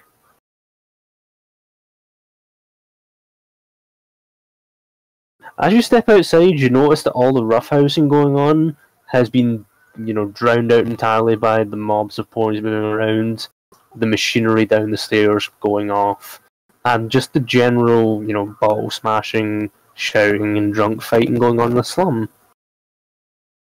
You're also, as you make your way out, stepping over junkies. Well, that went better than I thought. Yes, a lot better. Drugs are magic. I mean, yeah, drugs aren't great. Did you two just get kicked out of the pirate club? No, we've just been unceremoniously asked to step outside and sort out accommodation while they discuss things. Question is, what you two are going to do next? Head to the bar that Cassie spoke of to acquire accommodation. Yeah. Awesome. That means I can jump into Violet now. Violet, you've been sitting at the bar for a few hours. I assume just catching up with Emerald? Catching up, enjoying coffee. Yeah, you hear the magic show going on outside, but I assume you're too engrossed in catching up with your friend. That's a point, actually. Do people want to take a break now, or do people want to continue? I mean, I could use the time to go to the Yeah, toilet okay. real quick. Call it 5-minute break. Excellent. So- I can get some hot dogs while I'm at it. We'll come back at 12 minutes past. Okay.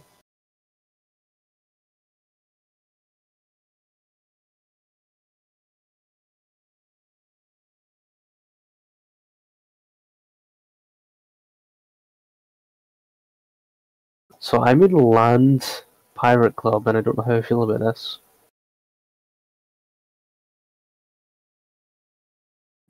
You created it, not me.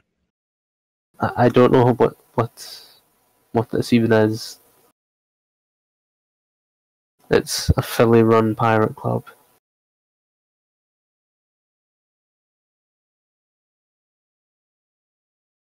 It is.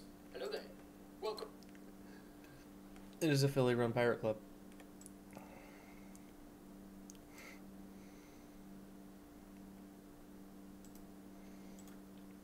I've just had a brilliant idea.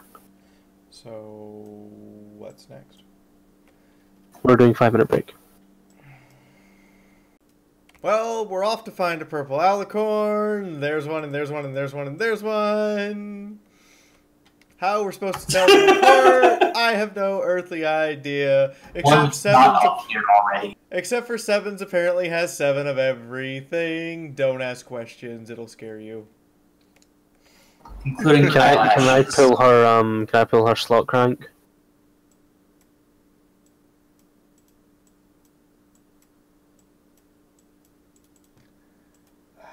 So, what he's doing, in case it wasn't obvious, she's not going to be up here with the followers because they're the ones looking for her. Well, Sevens will follow Blueberry's lead and go looking for Caramel Twirl. Caramel Twirl. Wait, no. Yes, yeah, no. Go ask the two green Alicorns who they're supposed to go find. It was Caramel Twirl. I wrote it down. See, I remembered. Fuck you. They're not here. I just moved those tokens out of the way. They're on the floor. Where do you want to go?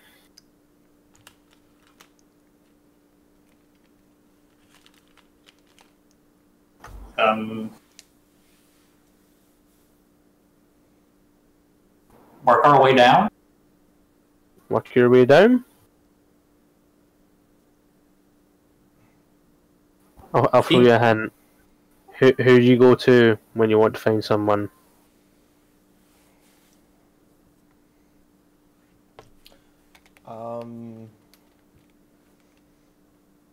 I guess just start looking for another purple Alicorn that looks out of place?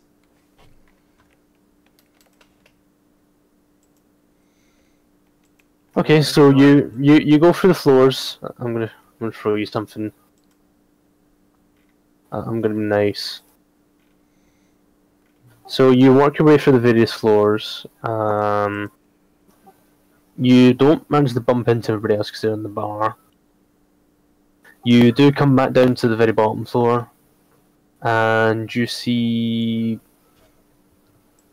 Twinkle Toes and Sweetie something, but I can't read the rest of it. Twinkle Toes and Sweetie something, Sweetie Pie, thank you.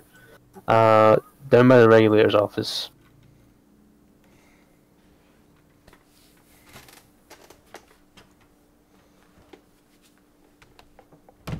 They are talking to a regulator, just on the outsides. Trots up to them with Blueberry. My friend thinks he can help you find Caramel. Oh?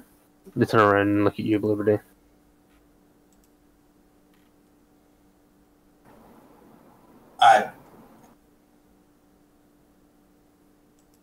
I'm not very good at tracking, but an extra pair of eyes could help. The regulator looks to you.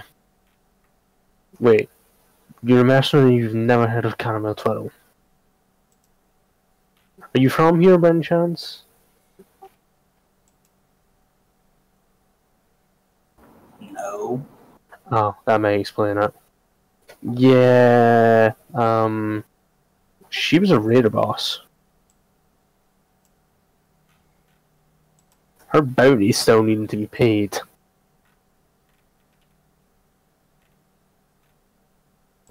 Huh.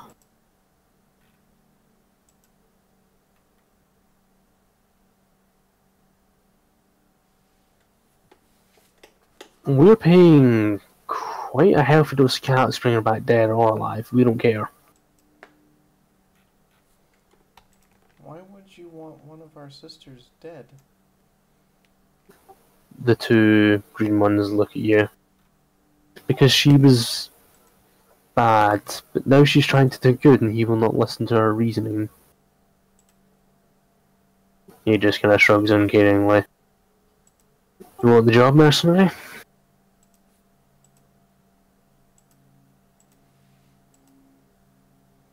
You bring her back here, you get to watch us execute her. Hanging's a town favourite. Looks horrified. Looks at the green Alicorns. They look just as horrified. Do you know for sure that she was trying to do good? They nod. Yes, we are convinced. She seems sincere. Well, you guys get to see something unusual. Blueberry looks at the regulator and says no. No. He just kind of shrugs. Okay. It's your loss, not mine. Well, if you excuse me, ladies, I'm gonna go round up a posse so we can go and get rid of her. He pushes right past you.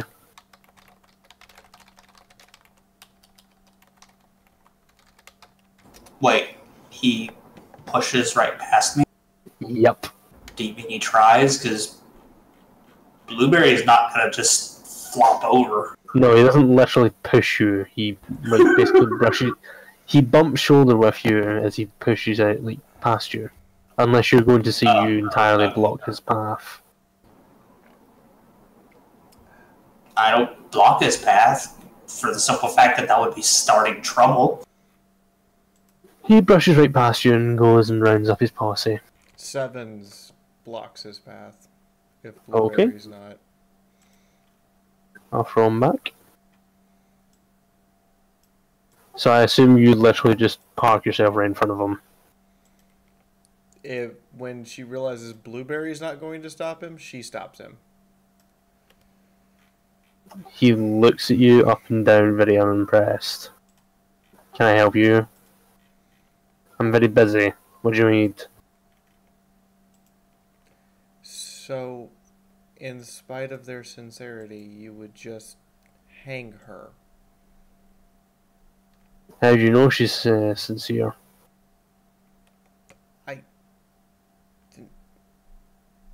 I don't.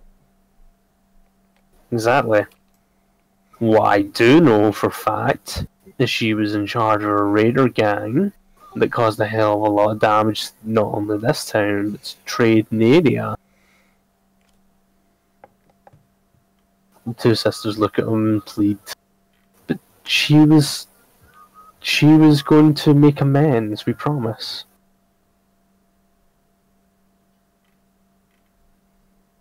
He shrugs. Don't care. The bounty's there. I'm going to go and claim it. Now, move. Now Blueberry gets in the way. He just kind of sighs.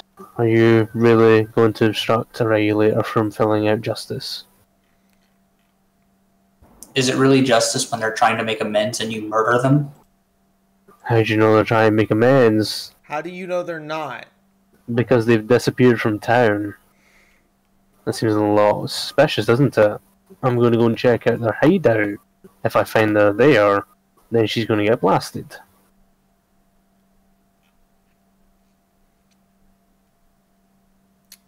This is a terrible idea.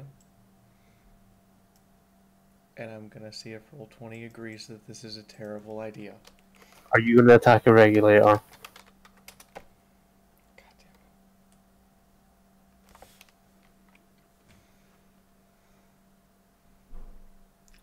Sevens shoves him.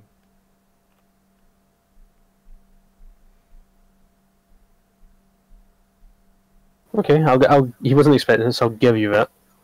You can roll 1d10 of damage. Not damagingly, just shoves her weight into him to push him back. Okay, you shove him back one tail.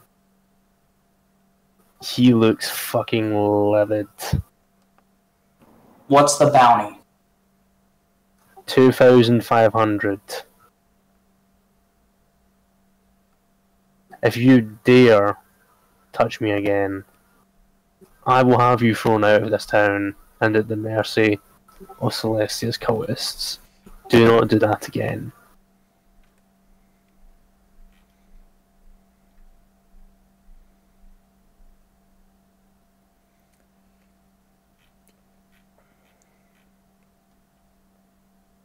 $2,500.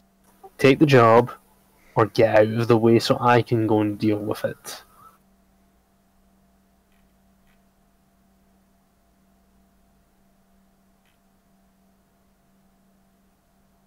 Fine. Do you have a paperwork or something I have to do, or I don't actually... She looks at Blueberry, completely confused that she just volunteered to do this. Blueberry shrugs. Well, someone's gonna have to do something. He just kind of grumbles. You, purple one, you're not allowed to come inside. Blue one, you can sign for her. Okay. He Heads in to sign the paper. takes you up to the desk and he pulls out the appropriate file.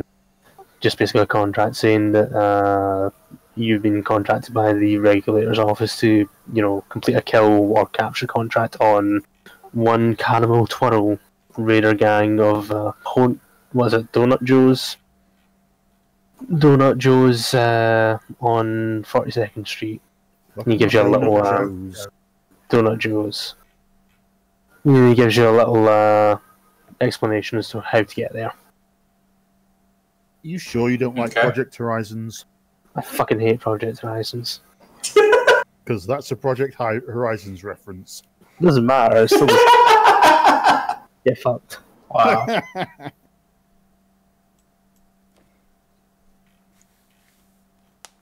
He looks it over and he's happy with it. So you're not the first one to get this contract. So if you want to claim it, you want to hurry up.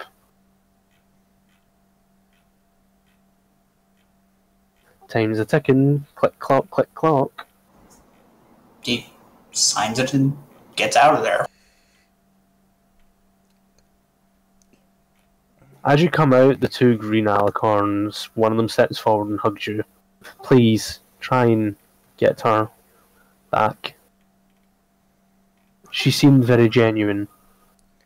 Sevens hangs her head and looks at Blueberry like she's guilty of putting her hoof in a cookie jar.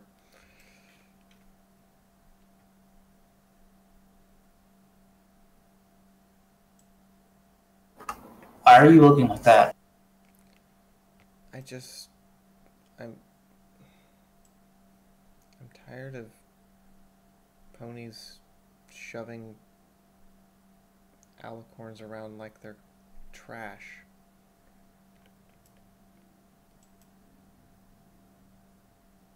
And I think I just conscripted you to help me without permission. It's fine. After he said that, I was going to anyway.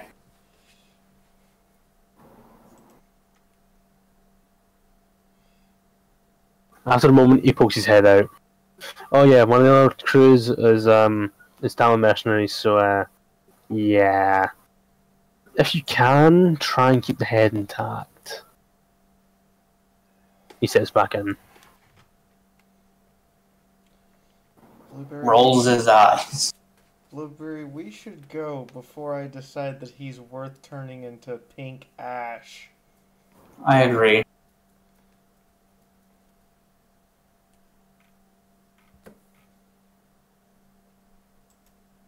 And I guess... Where do we go now? Do you set off on your own, or do you go and grab your other party members? What do you do? We're not going on our own. Says you, she's headed for the door. Blueberry's gonna stop her and say, we're not going on our own. But, do you really want to get Violet shot at? If she gets shot at, I'm not doing my job.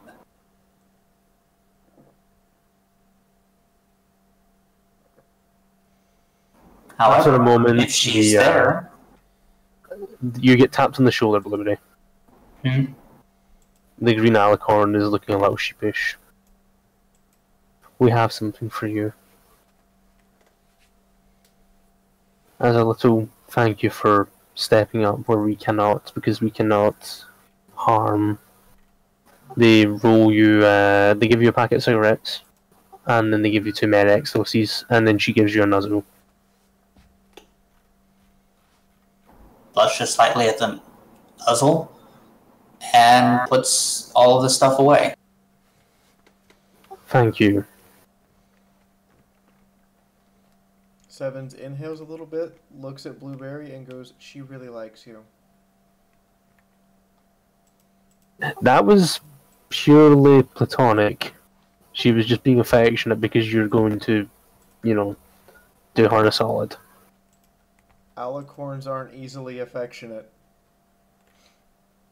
You are going out and saving a sister for them, so yes, fair.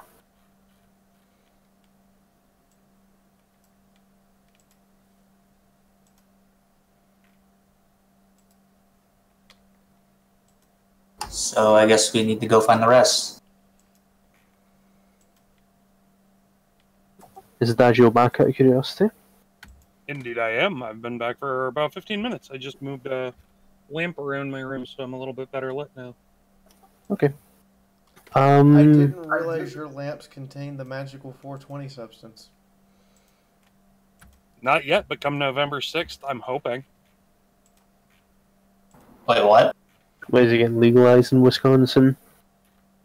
There's a vote to pass a referendum to legalize here in Wisconsin. Cool. Okay, I was making a joke. I didn't realize it was going to get political. I mean, it wasn't political, it was a question, but we're not going to step any further into that. Did any of you tell them that you were going to the bar?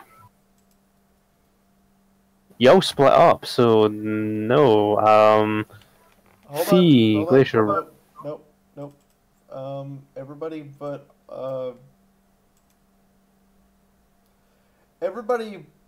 Edgelord make Edgerson. Darkslayer? You have that friendship spirit one, don't you? So you can find each All other. I have to do is try to cast a spell on them, and I'll know where they are. Okay. So this will be fun. Or you could just cast telepathy.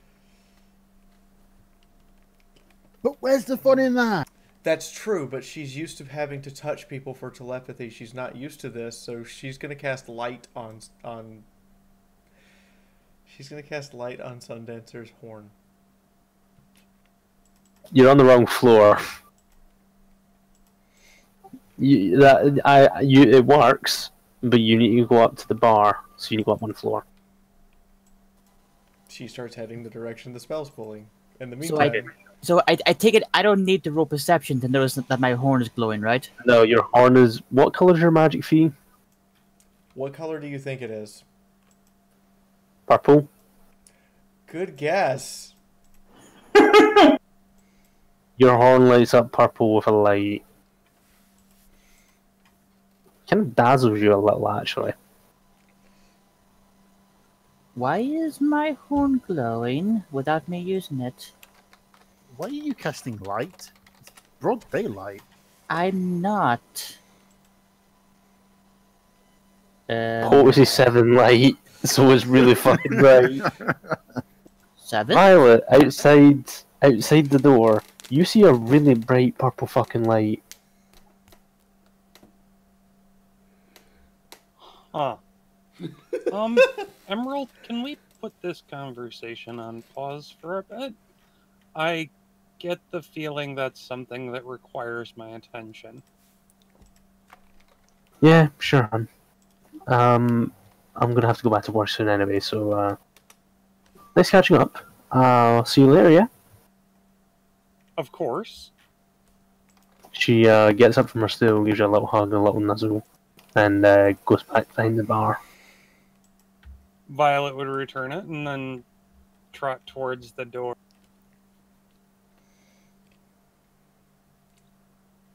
Alright, what's all this light? A Sundancer? Oh, hi, Violet. I have no idea. My home just started glowing for no reason. I'm not doing anything. What colour is your magic, out of curiosity, James? Mine would be... That's a very good question indeed. While this is going off... green. Cool. While this is going off, you'll see that Dust Flare actively shifts the eye patch to the eye to cover the eye that's nearest the glow. Dustman has an eye patch, his horn's glowing, and Sevens and Blueberry are now coming over from the elevator. Oh, 7. Is this your work? As he points to his horn.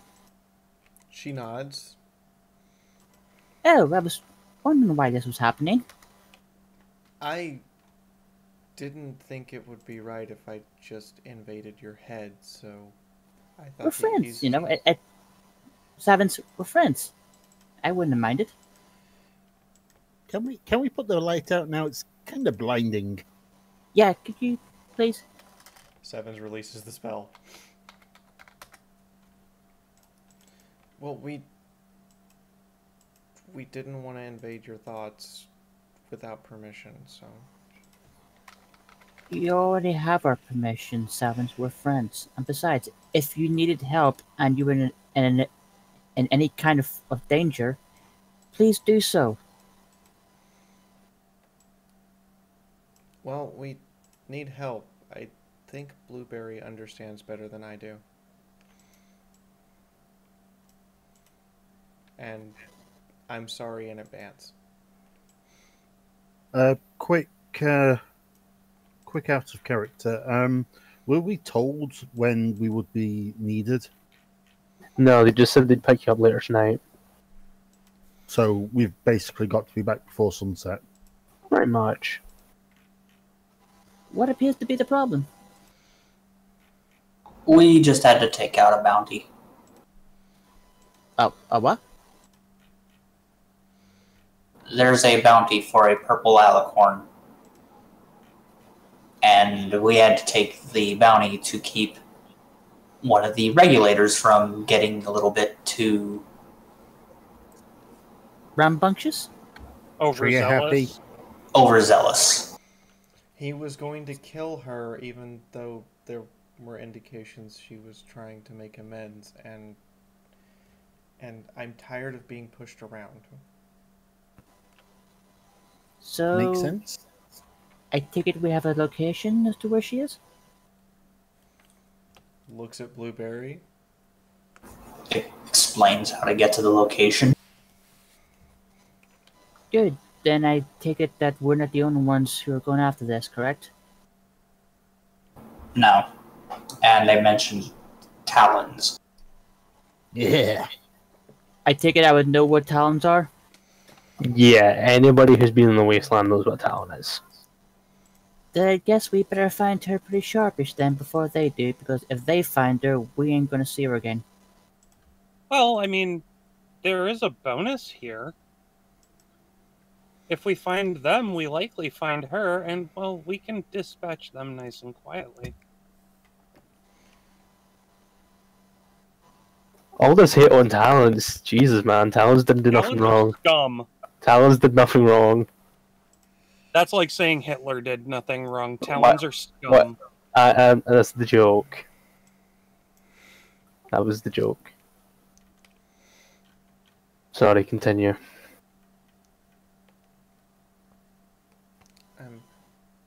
I still sorry for getting you involved. He talked about hanging her, and suddenly I really wanted to hit him. Puts the hoof up to Savin's mouth.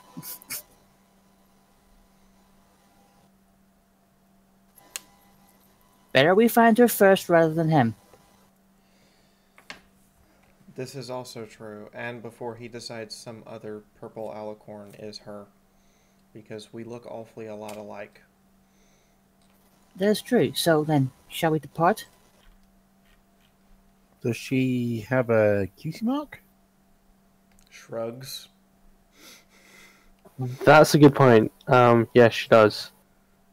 Yay, making up Did shit on the anyone spot. bother to tell us this information? That would be on the back. That would have been distinct. That would have been a distinguishing mark. Thus, it would be on the bounty. So, distinguishing marks. She tends not to wear any clothing. She's, alicorn, pretty obvious. Some scarring across her front, chest and barrel from all the scrapes she's been in. And her cutie mark is a bumper sword. Being stabbed very violently into a Pegasus chest. How quaint. It's lovely, isn't it? Yes, it's got positive emotions running through it.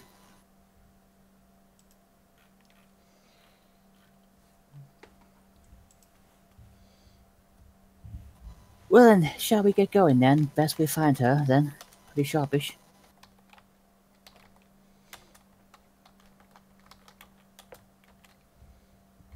I think I've just triggered everybody in the chat.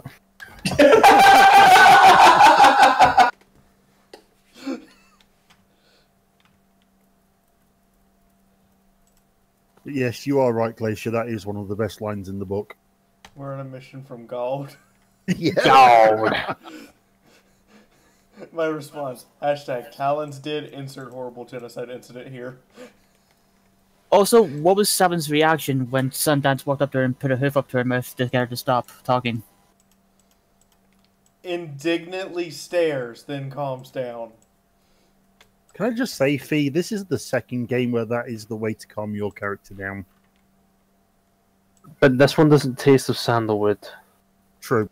Or zebra. Adagio sitting there beat red, smiling. Actually, I'm chuckling. This is great. Yep, Seven's just got nioted. We have Nyota Mark 2. So we've got Wandering Sunrise as a verb, Nyoted as a verb now. And Chifundo as a gender. Chifundo is a gender, a verb, a noun that is not a proper noun. It's just a noun and a state of being. And sometimes a meme. And Chifundo is also now a sexual orientation. Because that's how we declared Snuggles as gender. No. Yes. Are you male, female, or Chifundo? Walk up to somebody, straight, gay, or Chifundo? What?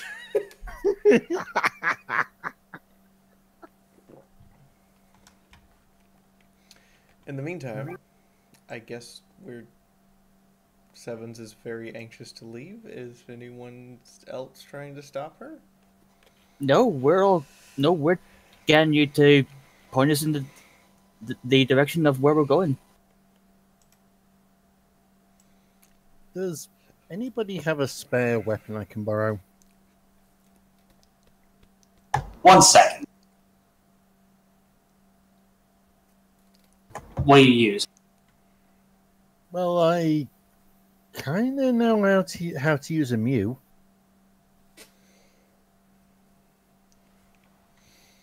I mean, I'm a lot better with my magic, but well, I literally sold my MEW weapon 1 or 2 sessions ago.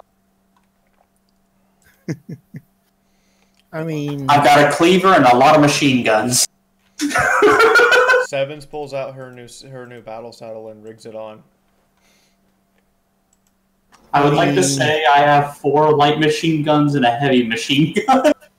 Sundance. Somebody's compensating. Here's the thing, right? Sundance is going to hand Black Flare his plasma pistol.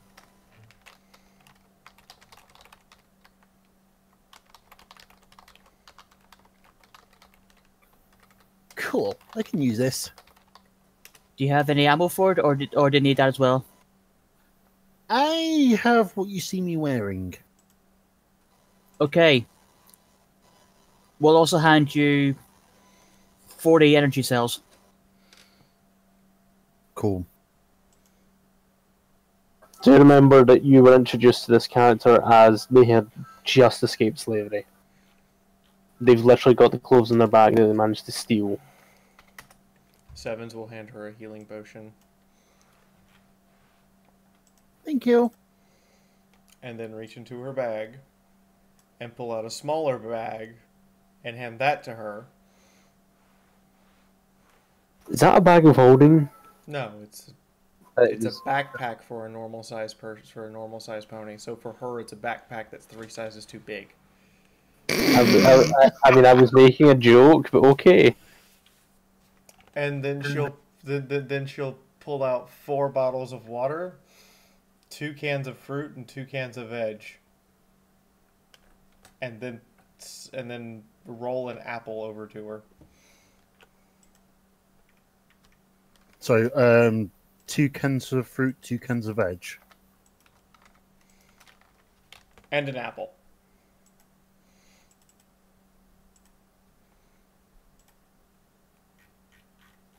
I'm not gonna lie. I kind of expected you to stay in town this whole session. Oh, thank you, Seven. Thank you, Sevens. Proceed to leap up onto Sevens' back and hug Sevens from the back of the neck. General Scuttles is there. He is making very possessive antennae movements. Hisses back at General Scuttles. Sevens, your pet rat just got hissed at by your party member. Stares at the two of them, blinks a few times. Are you two fighting over us? There's No, very no. possessive antennae, sorry. Possessive antennae movements, and it goes back into your main. It lets out chittering sounds. Nods very, very enthusiastically.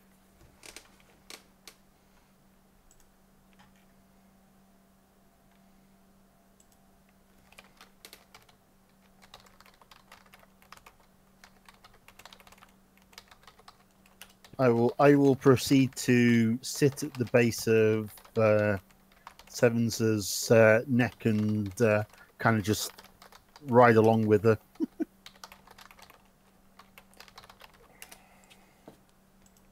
Sevens will stare for a little bit, look herself over, then look back up. I believe the phrase "there is plenty of me to go around" fits.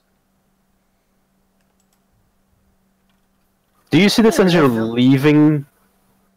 Like, as in you're leaving the car, You know town? what? She says this without thinking about it right as she's walking past the guard that hit on her. Awesome, thank you. Thank With you the so battle much. saddle equipped so he can see both the big guns. You hear a wolf whistle from the stallion. Stallion gets Pipsqueak tongue blobbed back at him. Looks at Violet. Violet, I think you're being hit on. No, Sevens, that's for you. He waves at you, Sevens, points to the big gun and winks. Stops, stares in confused Alicorn, and smiles the same way Luna tried to smile for the kids at the school. Roll charisma? I don't know if that's really charisma, considering you're trying to not be charming. Okay, you managed to pull off that smile. Also, because I fully expected you to stay in the town, I actually haven't got your random encounter, so give me a minute to pull that together. Just riff off of each other for a minute. Violet, how do you deal with being hit on? We are confused.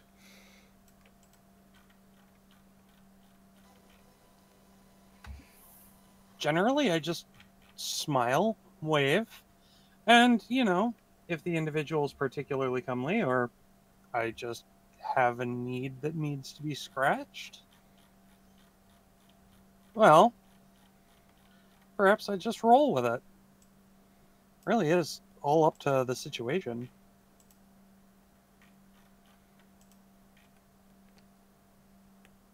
You literally think that you see smoke coming out of her ears trying to process this. It's nothing that you really need to overthink, to be completely fair. Just enjoy the attention.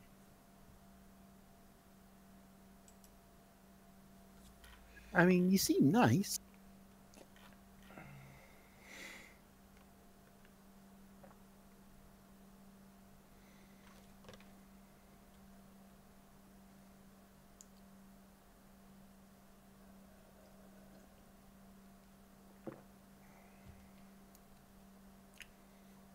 Okay, I wasn't expecting that, but we'll roll with it. So, Who's ready for the creepiest life intimidating art I've ever read? Go ahead. University of Florida astronomer Guy Gian, as well as his team, have confirmed a planet at the exact coordinates matching the description, orbital pattern, and entire surface life possibilities of Vulcan per Star Trek, except it's really there. Holy shit! That is awesome. This concerns me. It is exactly 16 light years away from Earth.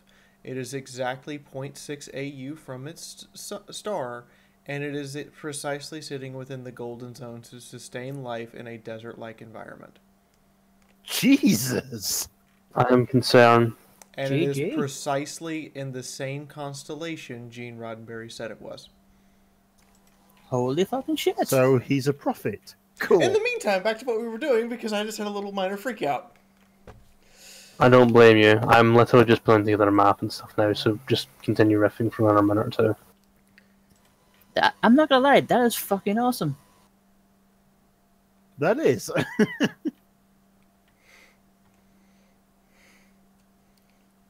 Surprise Vulcan. Yeah. Medium range is 150 meters, isn't it? Vulcan lives! Medium range is 150, yes. Cool, thank. If you have a medium range weapon, it does not get a bonus or a penalty for being closer. That's fine, I just wanted to remember what it is.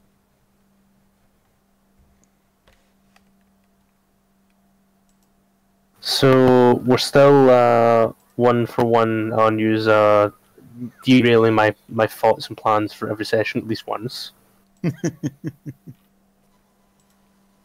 Well, we have to at least once every session. That new pistol, was it 100%? 97 for the plasma. Sorry, it's a plasma? I thought it was a... Plasma pistol. Holy shit.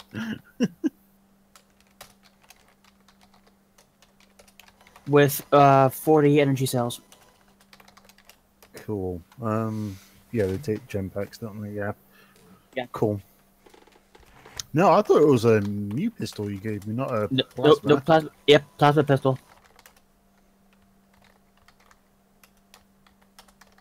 Because that was one of the. It was the pistol that I took off one of the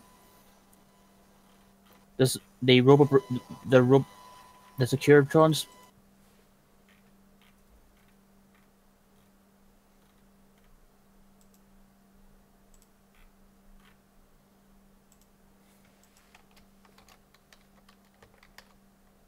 What level are you all again? 4. Level 4. Okay, 3. that's fine. So, what did you all? So in the city, you all did a number of things that would take a couple of hours. None of you stopped to rest and sleep and eat, as far as unless somebody wants to declare it now. Well, no, Adagio, you did. Sorry, that's wrong. Adagio, you did. And during that time, I could be counted as resting. Yeah, I'll give you that. The rest of you, unless you're going to eat something on the road, you're at -1 endurance for being hungry.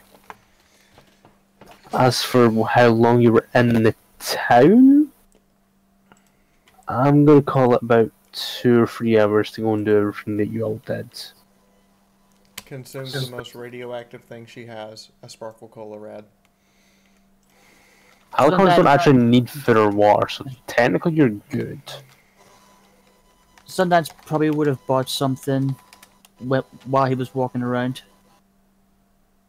As I'm riding on the back of Sevens, I'll probably crack open one of the tins of food and eat that, and maybe offer a little bit of it to General Scuttles, whatever his name is, as a kind of peace offering while we're there.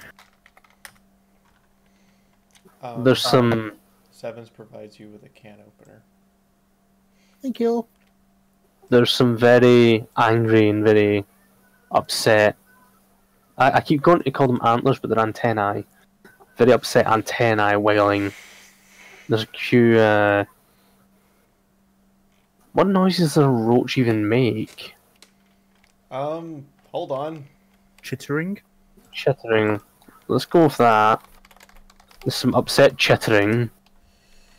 But after a couple of minutes, it comes out of Seven's mane and slowly creeps forward and starts to nibble some of the food.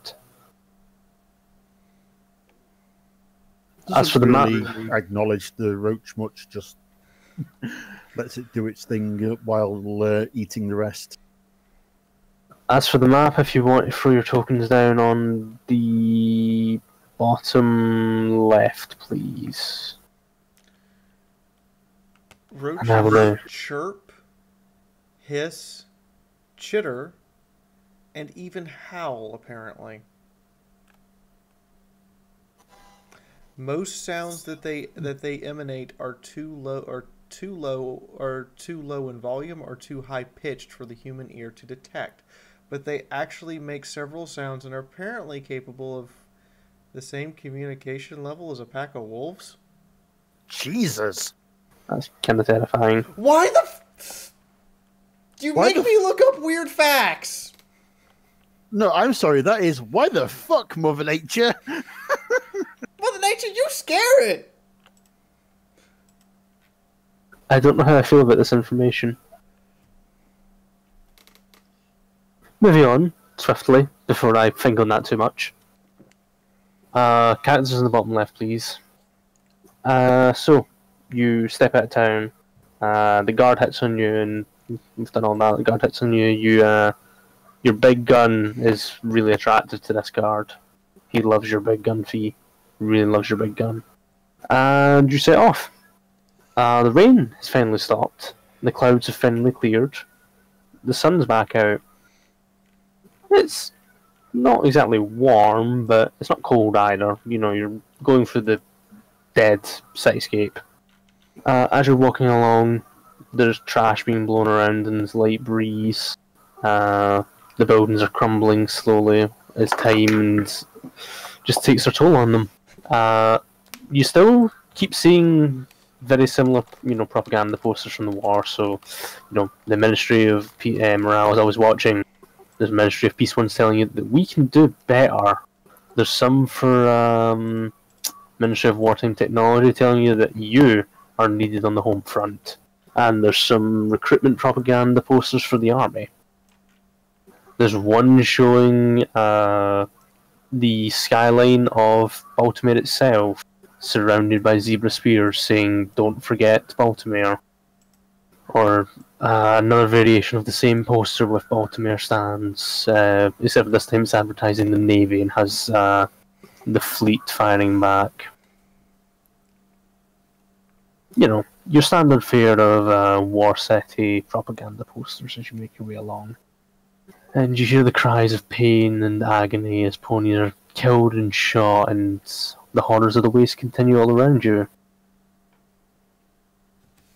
Eventually, after about 2 hours on the road, you're about half an hour away from the Pony Joe's you need to go to. You come across an apartment complex.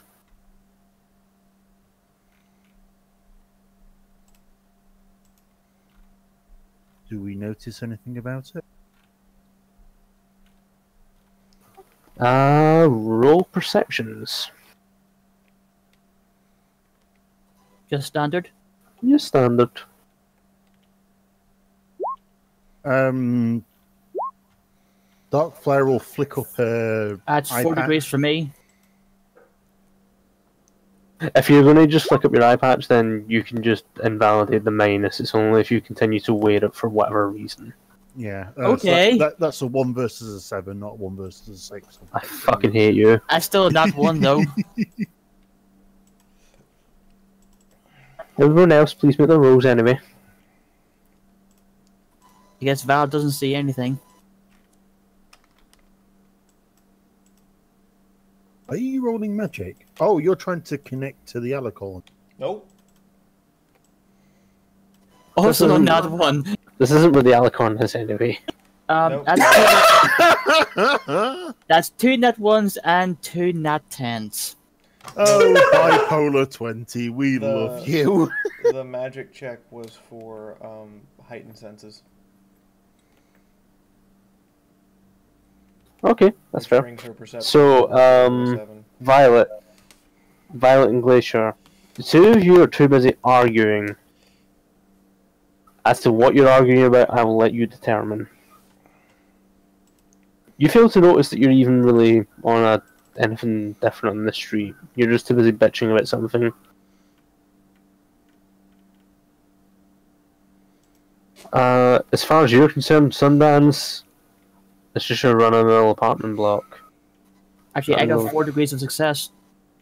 You run-of-the-mill apartment block.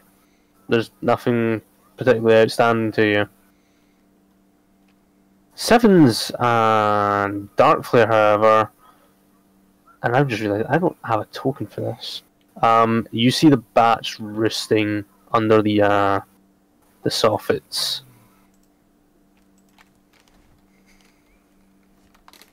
I'll hiss for everybody to be quiet.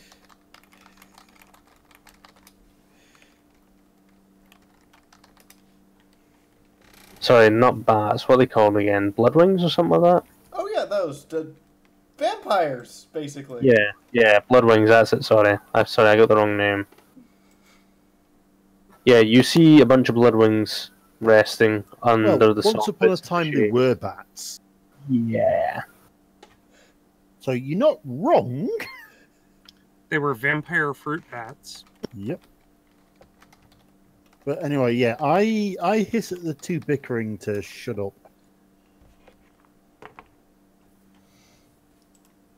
Violet snaps her attention to Dark Flare. Points up at the overhang of the roof. They're cocooned up as though they're sleeping.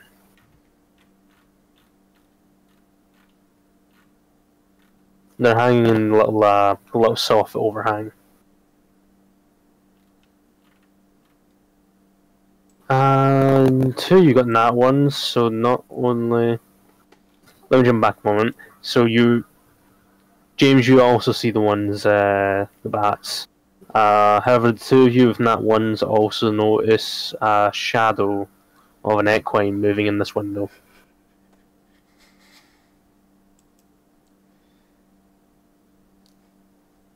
So I point to the bats and then I point to the window.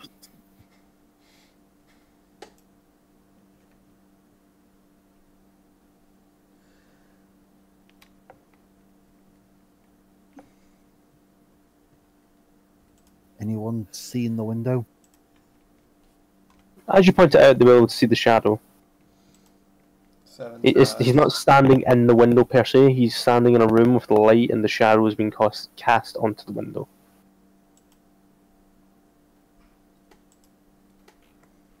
Shouldn't we just go say hello?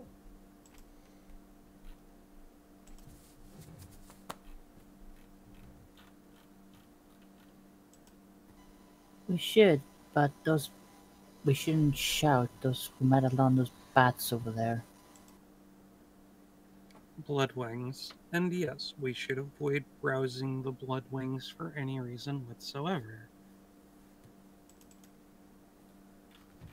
7 nods and starts to try to tiptoe past.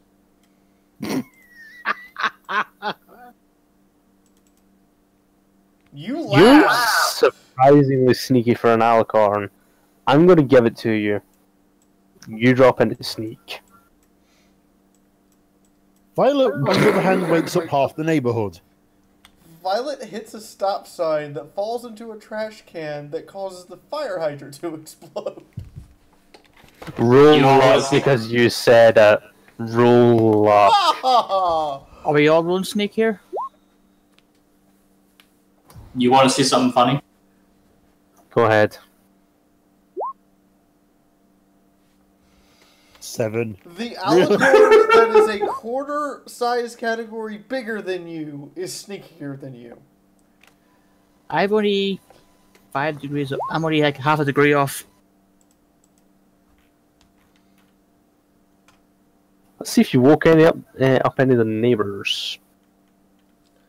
Oh, I fuck, passed they out were- one. Flare check. just disappears from sight in broad daylight. Oh, sorry, I thought you got Sorry, I thought you failed your luck check. No, you're right, you passed. Apologies. Yeah, so you hit the stop sign, but you catch yourself in time to not fall in the trash.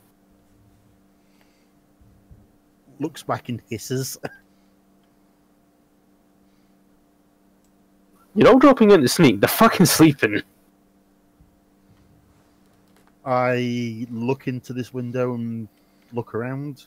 Looks at Violet, puts a hoof up to her lips. Shh. I'm a doctor, not a ninja. Obligatory bones. For God's sake, Savant, I'm a doctor, not a ninja. So yeah, I look into the window that I presume's here. Do I see anything? Yes. You see 2 ponies. You see an elf pony wearing... Sorry. I have it written down this time. He is wearing a hockey mask and leather armor that's a bit ripped up in 20 bits, but it's leather armor reinforced. It's still holding true. He's carrying a very large machete, caked in blood, as this has, 4 hooves, and a Pegasus mare, who's surprisingly clean. The 2 of them are sat down, eating a meal.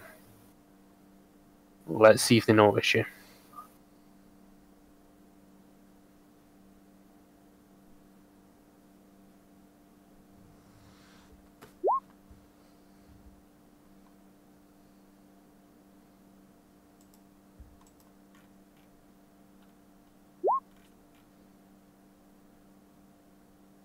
Fuck, I didn't give myself a minus for your sneak, so that would fail.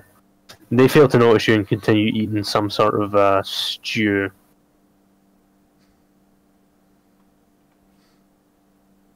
Whispers to the others. Why do I not want to know what's in that stew? Because maybe we don't want to know. Moving on. Yeah. Yeah. Violet, you mean you're not going to violently throw them up in the air and see how violent it can be when they hit the ground? Looks back questioningly. Best if you don't ask.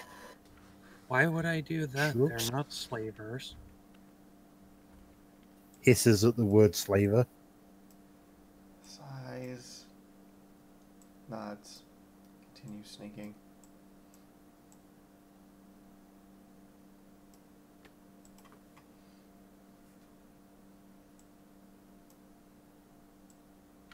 Oi, And here. stop yourselves at that point, please.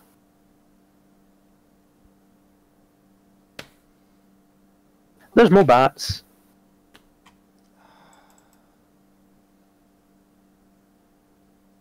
Let me guess, in the tree beside us? Yup. Still sneaking. Are Oh, they fuck. asleep? Yeah, they're all still asleep. It's just I didn't want you to walk right past, and then that's unfair because you just don't have an opportunity to see that they're there. Still sneaking. So, give me perception rolls just to see if you you have a +2, just to make sure that you see where they are.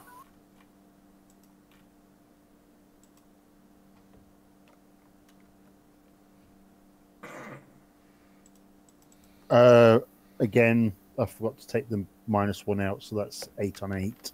Ah, fucking crap! Really? Seven walks Violet spots Seven them. Walks right up to one and brushes it with her mane and doesn't even realize that she walked up to it. That's a 4 out of 8, so it is. Hold on. Does Violet see them in time to stop sevens. Oh yeah, she sees them in time stop sevens if she so chooses. Not only does she see the other bats, she sees a further shadow, and not only a second shadow, but a mare standing in the window. Her back is to you at the moment.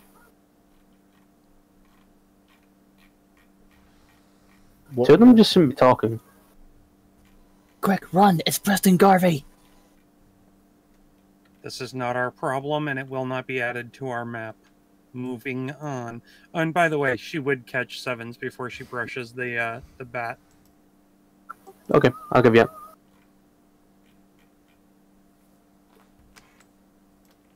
I went to all the effort of rolling up and setting this up, and you're just like, no, fuck this, okay? I understand why. I'm not So- dealing with either Jason Voorhees or Preston Garvey. You can kiss my ass. And, well, I can shoot and defend myself. I'm not exactly at my best at the minute. I mean, if we had range, we might deal with it, but we don't have range. You could Nor do just we try have to- talking. Nor do we have the time. Yeah, because myself and Sundancer have a We're prior racing engagement. talons. Let's move. God damn it, that was the whole fucking point I was supposed to leave. Fuck you, Fee.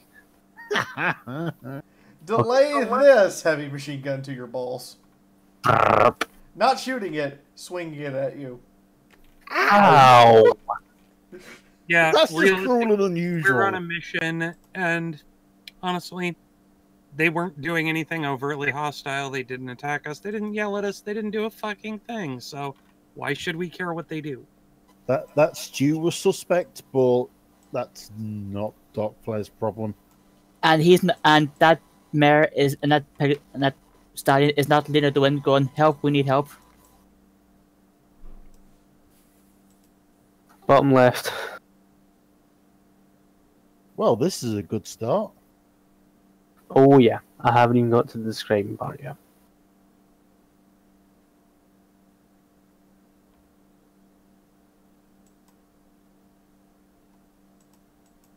Who's ready for some fun? Hang on, I'm having to boot back into Roll20 and misclick. Oh dear God. Oh dear God. I need to see if there's a token already pre-made for this, because I really hope there is. If not, I'm going to be disappointed. Pip, define fun. I'm having diner flashbacks. That's a lot of dead tokens. That's a lot of loot for us to get. Can I just say that's a lot of dead non-raider tokens? Maybe they still have their equipment. A lot of loot. Fuck, there's no token for that. That upsets me greatly. No token Damn for it. what? Nothing, you'll see when you get to it. I bet I have a token for it. Do you have a token for a griffin wielding two machine guns? You want Rambo the Griffin? Yes.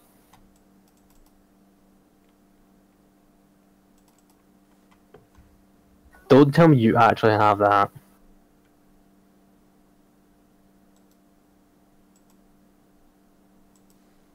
Got a You Griffin actually- with a- Hold on. Oh, did we roll perception again?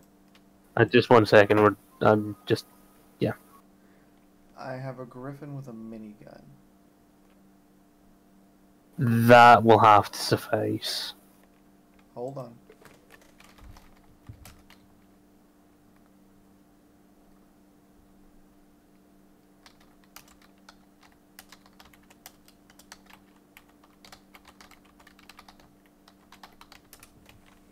Sorry, yes, everybody roll perception. So, you continue on... Oh, who did we lose? So, you continue on for the next hour. It's about 1 o'clock in the afternoon. You've been walking for a while. It's been pretty quiet up until about You were within about 15, 20 minutes of this pony. I know it says diner, but it's Pony Joe's. And you begin hearing the staccato of machine gun fire. You hear the sounds of a battle. You hear occasional booms from grenades and very pain-filled screams. Outside, you just see raider bodies scattered everywhere. Just a standard roll, or do we get any bonuses? Just flat standard. I apparently am completely oblivious. That's 2 degrees of success. Can you guys hear me? Yes. Yep. Okay. Violet can't see anything.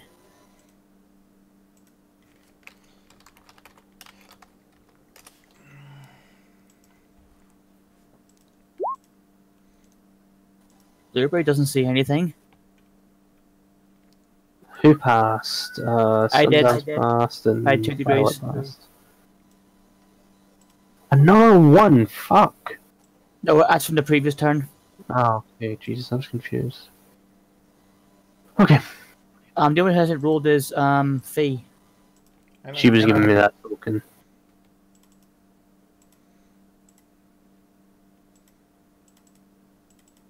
That will suffice for my purposes. Hang on.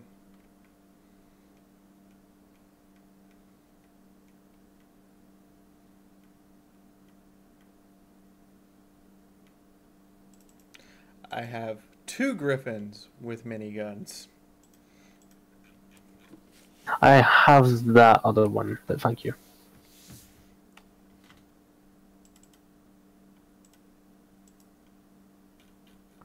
Nope, looks like Sundance is the only one who sees it. Okay, so for the rest of you, you just hear the pain screams from inside as machine guns continue to burp out and rifles bang and the sound of a battle.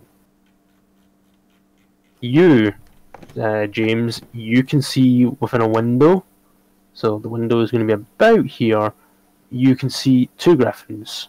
One of them is dual-wielding machine guns. She's standing on her hind legs and spraying 2 griffin machine guns into the building somewhere. And the other one is taking cover and just taking pot shots with a rifle. From the sound of gunfire, you know there's more than 2. Everyone take cover, now!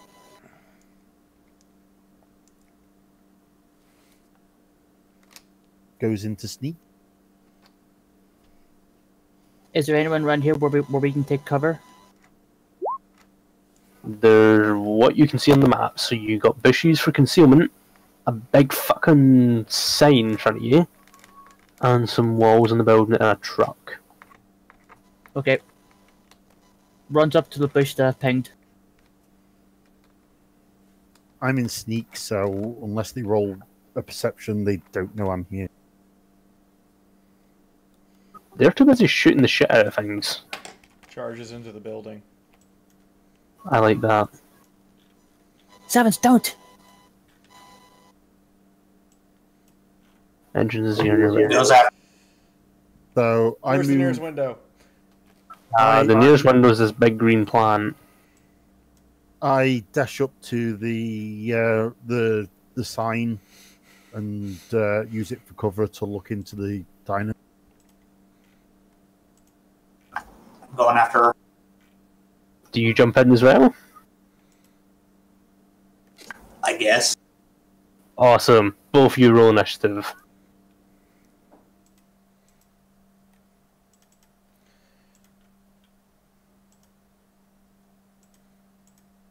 Where's my radar template?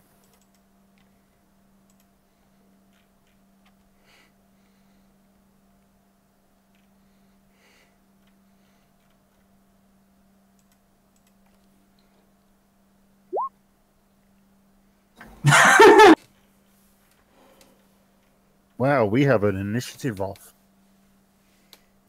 No, we don't. Blueberry, what's your agility?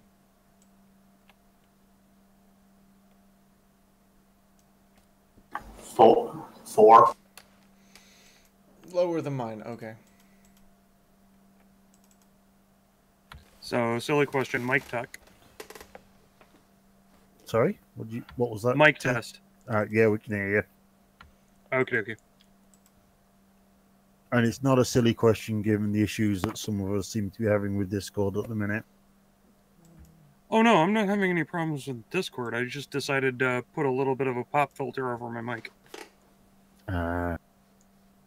Apologies for the delay. Set up now. Let me just roll these initiatives and then I will give everybody else their bits and pieces. They were already engaged with something else, so there we go. To help if I bring up the initiative order, wouldn't it? Probably. Okay, for some reason Sevens hasn't appeared. No, but somebody else has. Why is General Scuttles on the turn order? I don't know. That's coming up as fees for some reason. It's because Fee obviously had Scuttles selected and not Sevens.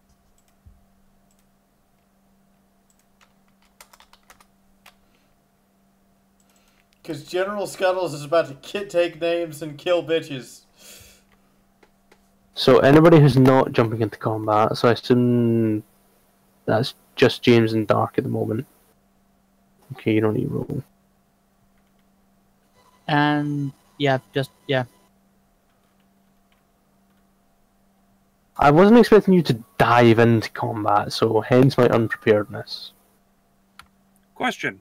From Go where I ahead. am, can I see the mercenaries? Indeed you can. You can see 3 of them taking cover behind... Well, 2 of them taking cover, the other one just spraying lead. The other one doing his best Big Mac impression. Pretty Okay, much. quick question. Go ahead. Do any of them have grenades? This dude here does. Cool. You're gonna pull the pen, aren't you? Every Okay. single one of them. Literally every single one of them. Jesus! That's What's the master initiative? Like, what's that a roll of? That's nearly a crit. Do they perceive the pins being pulled? Can I get to that in just a moment? Just let me do these rolls so I can have it all set up, and then I will let you do this. So, what were you asking about initiative? What is the calculation for it? Because I don't have a thing made up for these talents. Agility plus perception divided by 2. Thank you. Oh fuck, these guys are gonna get really high initiative. Well, given that they're Talons, I would expect it.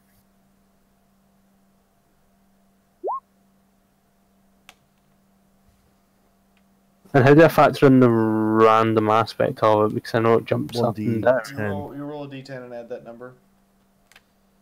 Yes, you keep the 0.5 in case there's a tie. So, 7's initiative is 5.5. Thank you.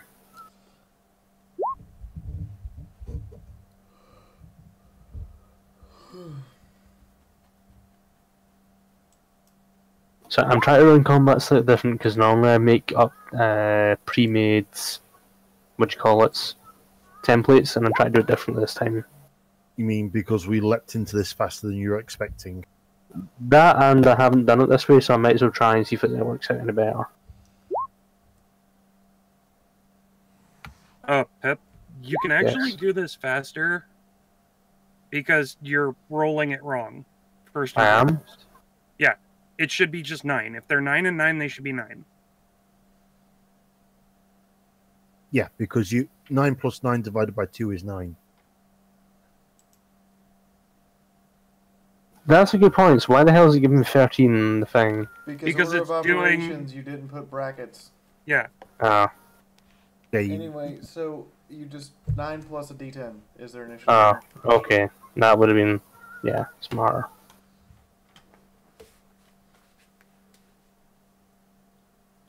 So yeah, for right now, one is going at 14, one is going at 11, and one is going at 21.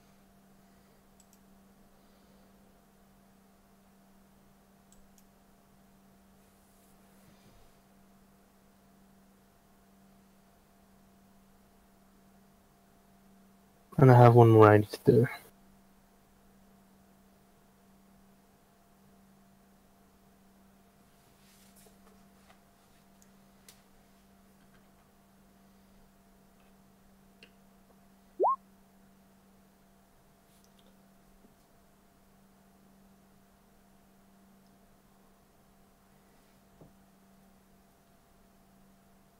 Holy shit, that 21 initiative.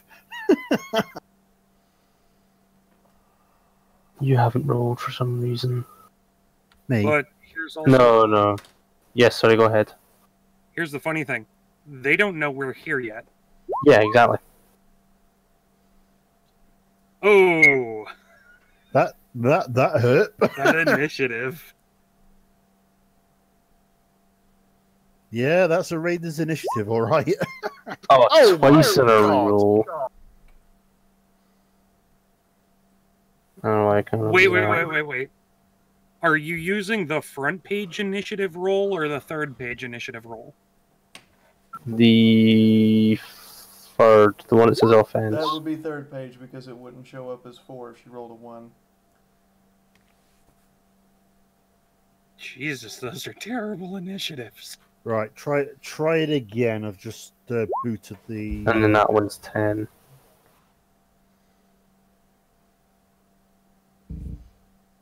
Yeah, okay, that's what's happening, I guess. Yeah, whenever Moon gets that situation, he runs a few random rolls through the randomizer just to boot the whatever crap's causing it. And there is an Alicorn shield around these two. Well, that would be an advantage of an Alicorn. Okay. So, apologies, that took a wee moment to figure it out. Apart from you two, so Glacier and Sevens, everybody else gets one free action. Because you two decided to jump through the window. Well, Violet's already declared pulling every pin in sight. Yeah. So, that would be free frag grenades. So let's find out what frag grenade damage is.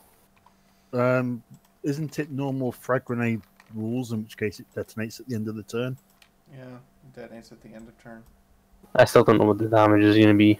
The damage for a regular frag grenade with no modifiers is 50 plus 2d10. AoE 15. Please tell me nobody has Exploding McGee. Oh no, Base Explosion, sorry. Yeah, Violet doesn't have Exploding McGee. They would have to have Base Explosions to double it. So. Do any of the Griffins have base explosions? No. Thank goodness.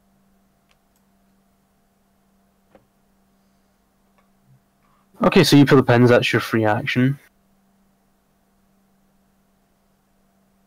James and Hetty, what's yours?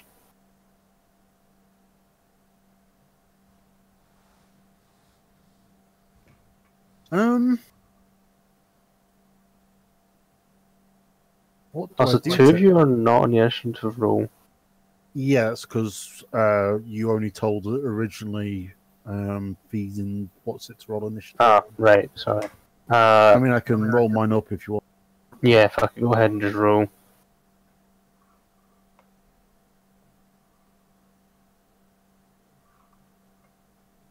James, you there? Yeah, I'm here. Go ahead, roll up as well. Jesus, Hetty. Yep.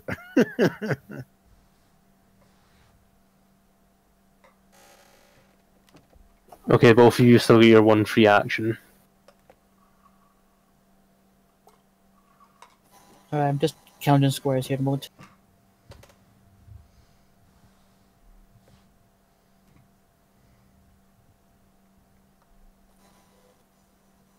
Sundance's free action is to just run through the same window they did. Why do I picture the XCOM thing where like everybody jumps through the one window and it smashes really dramatically? And it smashes Every every single time. No, I'm pretty sure that after they smashed it, there'd be no window there. No, but it's what about? Does anybody have Wild Wasteland? I do. Yeah, it Cool, smashes cool. again. There's suddenly a window there that wasn't there before that you smashed through again. In dramatic, cinematic fashion. There are Yes. twice as many fragments of window on the floor as there was window. Exactly. Basically, it's a what do they call it? Shortcut that they took in developing XCOM is that it doesn't track when a window's been smashed. So every time you jump through a window, it smashes.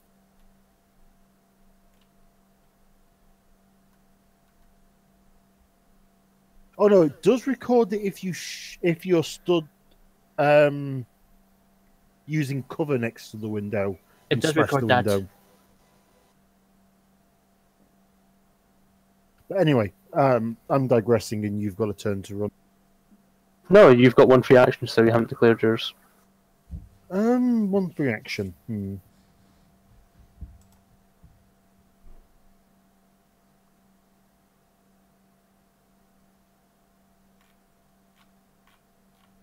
Can I see what's going off at the back of the diner? Or shall I ask how well can I see what's going off back there? You cannot see the Alicorn, but you can see the additional raiders.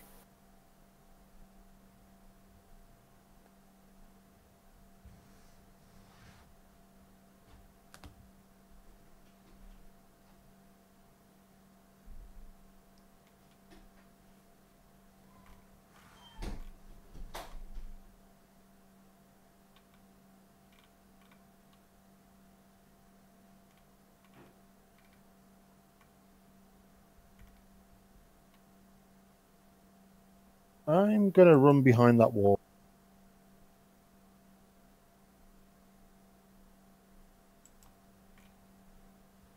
And that would be my move action. Little Pip, quick question. Yes. There's there's a griffin, a pony, and me, all at 11 initiative. What's their agility? What's your agility? -7. The Talons is 0.9, so he'll be going first. I'll double check the raider real quick. Just put point in, that means it will fix it for me. So 0.7 then? What your agility is, yeah. I mean, technically, fees should be 10.5, shouldn't it?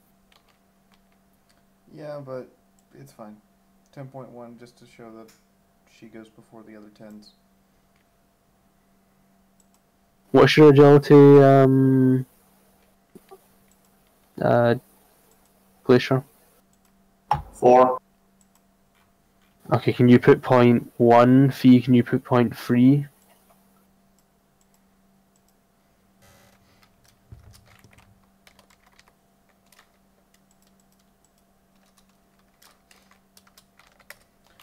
Okay, I put 3 instead of free because it wouldn't let me type in FREE. Ha ha ha. Little Miss Grammar Nazi over there. Awesome, there we go. Sorry, that took a little longer than I expected. Okay, so... where is the thing I want to find?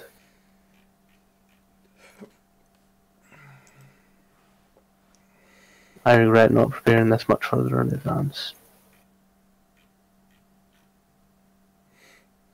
There it is.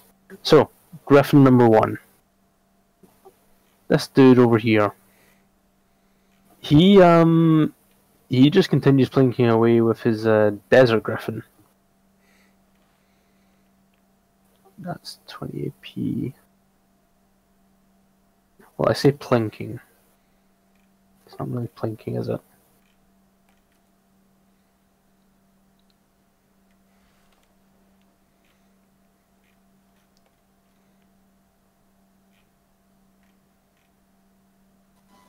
No, I wouldn't call it planking. Says he's found what's essentially the equivalent of Desert Eagle. That is Desert Eagle. He's going to find the Desert Eagle 4 times. So, in other words, if it was a real Desert Eagle, he just over half emptied the clip. Yep.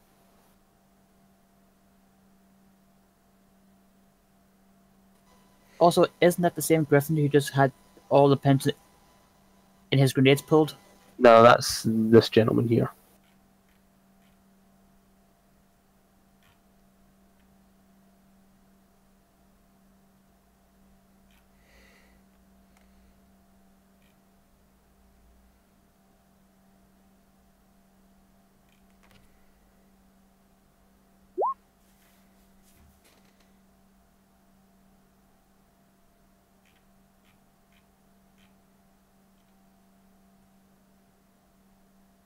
So, he's going to fire 4 shots into this gentleman.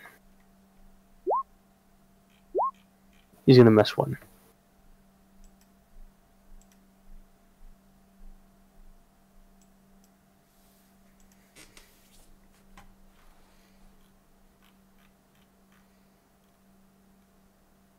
That is a lot of damage.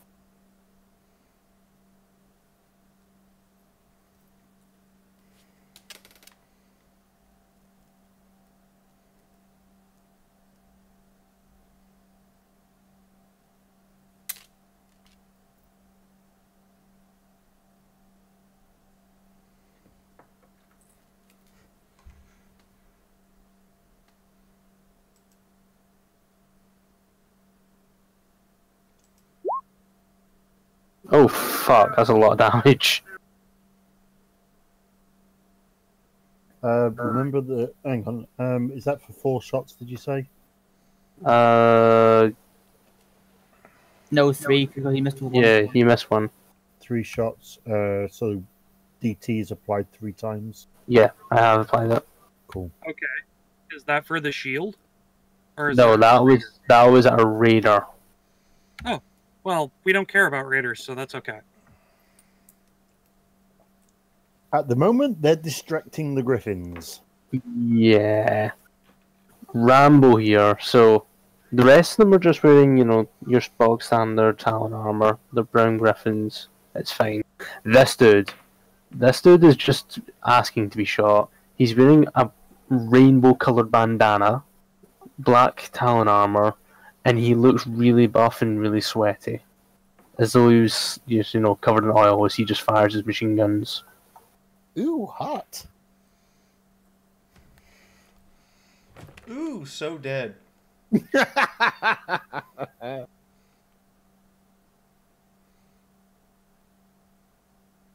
a Griffin machine gun is 35 AP.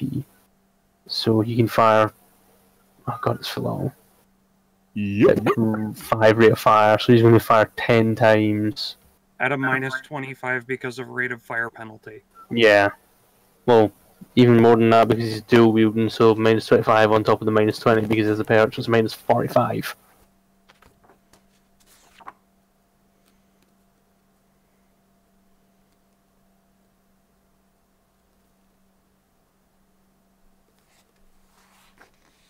He's just going to spray and pray, isn't he?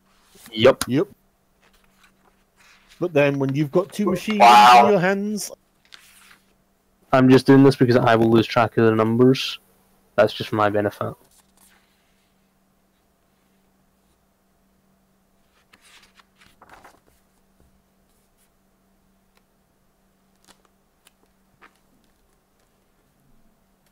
Oh shit. holy shit, crit 1. Is that 5 also a crit? Yes.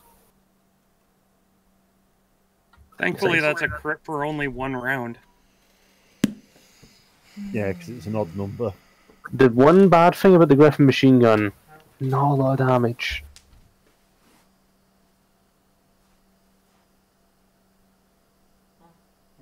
How much is the damage bonus on a crit for a firearm? Times 2.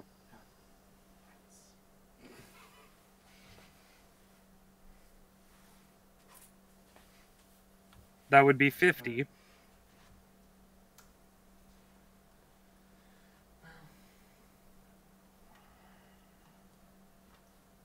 Having some trouble finding the belt loop? So 50 plus... oh god.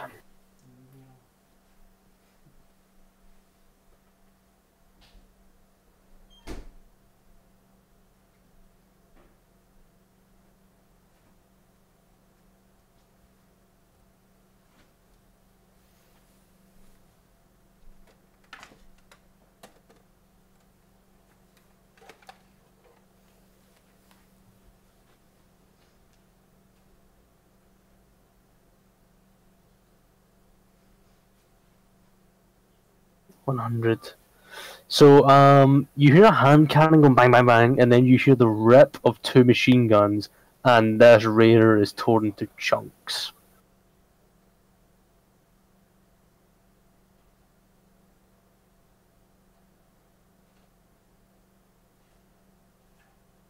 On to our other griffin friend.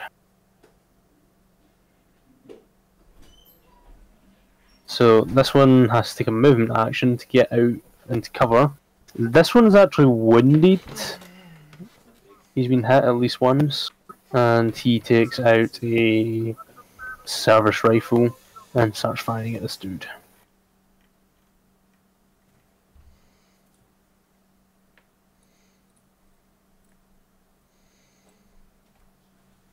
I wonder if it's too. Much AP. It's got too unstable for that to be used as a melee weapon. Can't. Why? It's carbon composite parts. The gun is? So it wouldn't be stable enough to hit somebody? No, like the actual one, not this. No, I know what you're talking.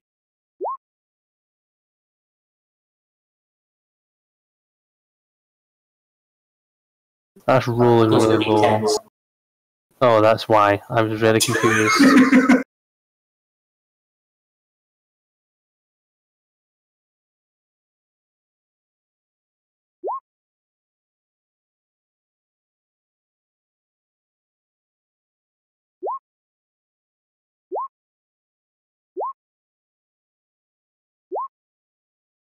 Oh, this dude isn't as hot shit as his other friend. He only hits twice.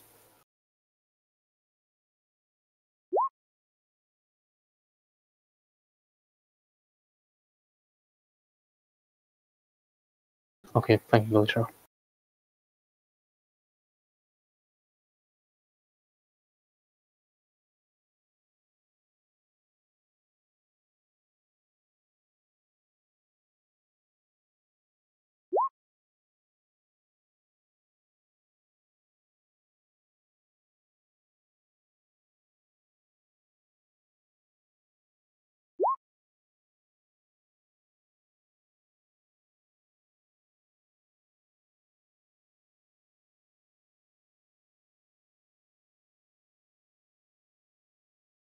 Okay, so you see this other griffin take out his service rifle and he starts firing at this dude over here.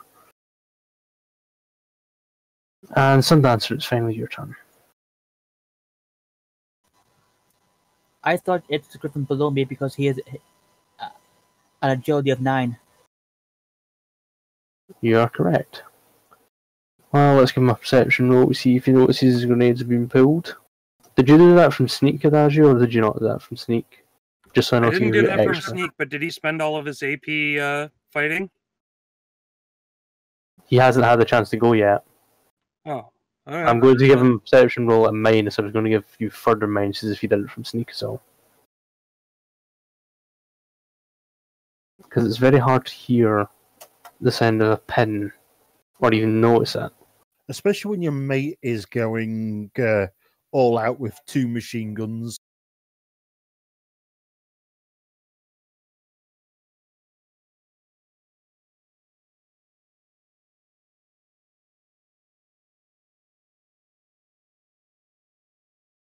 Except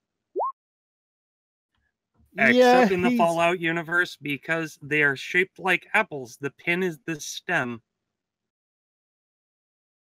No, they don't.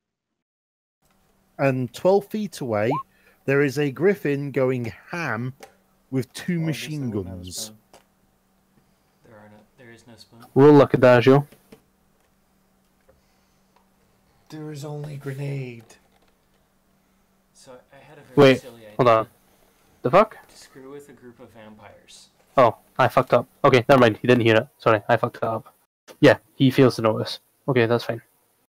Apologies, I just realized I fucked that up. So no, he will spend his AP to take 2 shots with his hunting rifle. He's going to make a cold shot to the head.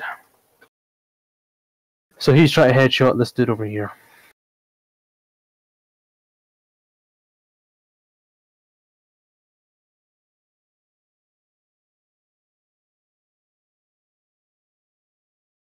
Fails. Tries again. Fails twice. What's his crit fail range?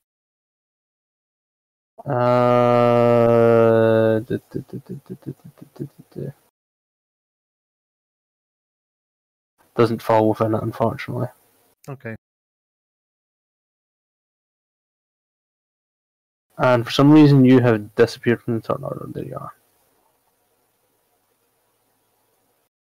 Okay, now your turn, James. Okay. I take it the one I pinged is a raider. Yes. Okay. Shooting him. He looks just as shocked to see you break through a second pane of window as you are to have jumped through a second pane of window. So do I get an advantage in the shot because you didn't expect it? No, he's already in cover. He's fighting the griffin, so you don't get a bonus. You still just get flat hit chance. Okay. Essentially, he's taking cover from the wrong angle. He's hiding behind the wall to shoot the other way.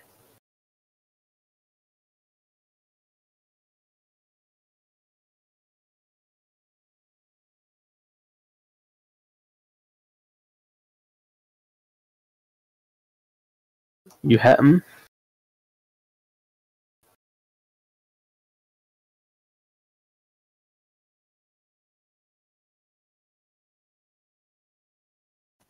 That's minus 2 DT for each shot. I've got... How much now? I'll put...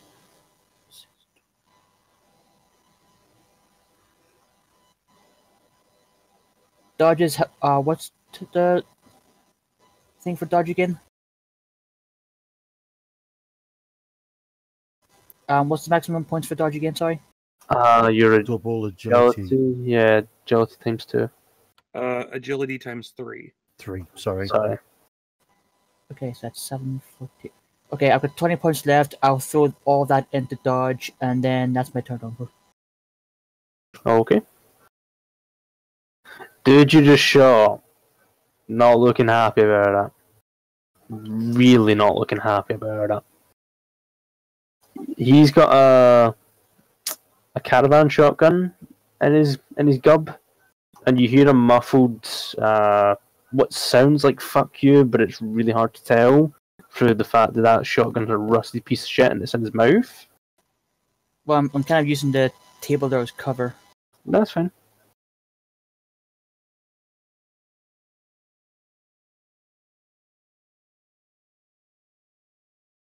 Hey, that's quite a bit.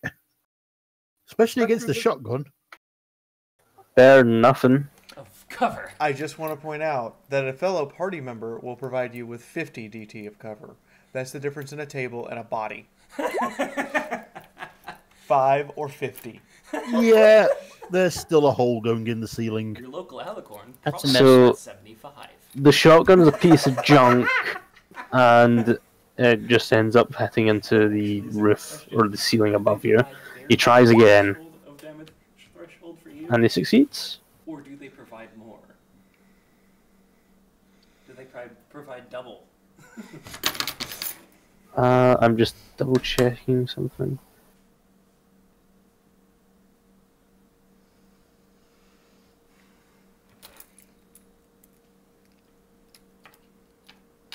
Camera off? Okay. Put this back for now. Because I'm sure you totally use this on a regular basis. Oh my. It's a very interesting way to hug. You get to times your DT by 3 for a shotgun if it's regular buckshot. yeah. You get to times your DT by 3 and take that. Plus 3 times 5 for the table. Okay, so I only take 8. You take 8 damage. The shotgun shells hit into your chest and they're very warm. That's about as much as they do.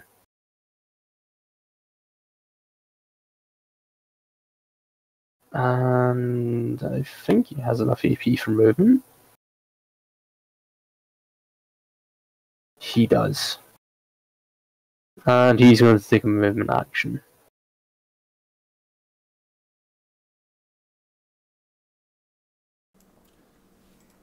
And he takes cover behind this table.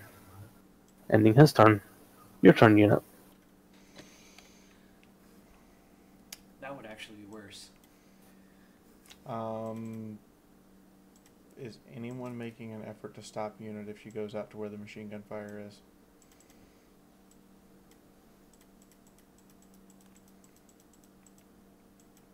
Okay. Unit walks out here. That's 15 AP. Spend 25 AP to put up a shield. Let's see if this works.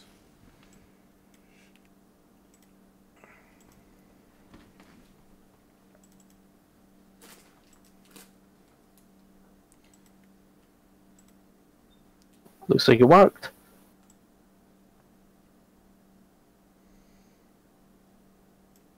That's as much as I can get. Spend 21 AP. Spend every point of AP that she can to aim, just like Blueberry taught her, which is 21. And screams "Stop it" before pulling the triggers on the battle saddle. What's your strength? Enough. What's your strength? 8.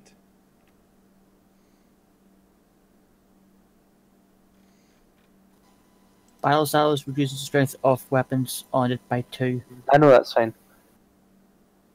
Heavy battle saddle reduces it by 3. My correction. Who are you firing at? The Griffins. Through your own shield? Oh wait, no, you can open it, never mind. So it's the overall is -5 after bonuses and modifiers, and then I add aim, so that's 16.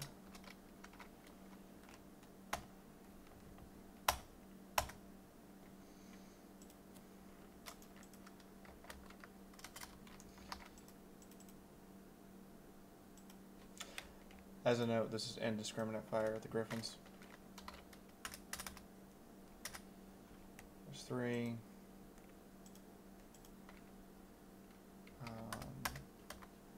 So that's that gun.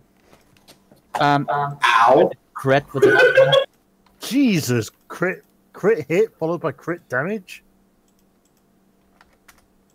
Pretty fucking savage. And that's the other gun. So now I have to figure out what happened. So 1, 2, 3, 4, 5. So first off, that's a shitload of ammo that's just gone. You said you fired indiscriminately, yes? Indiscriminately at the Griffins. Roll a 1d3 to see which one it hit then.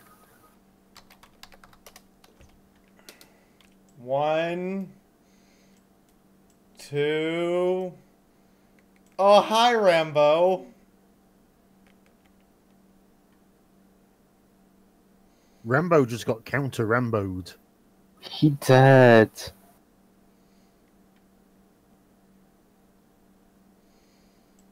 So, 60. I'll do this real quick. R 61 plus 66 plus. Well, 66 and 132 plus 32 plus 35. DT times 4.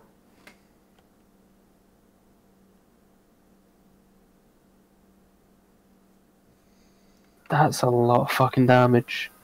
Oh, and by the way, doesn't the magical energy rifle do DT -2? He didn't use it, yeah. She does. She's not using it. This is not Shadow's 7. This is other 7s. Oh, I have to make a luck check for something.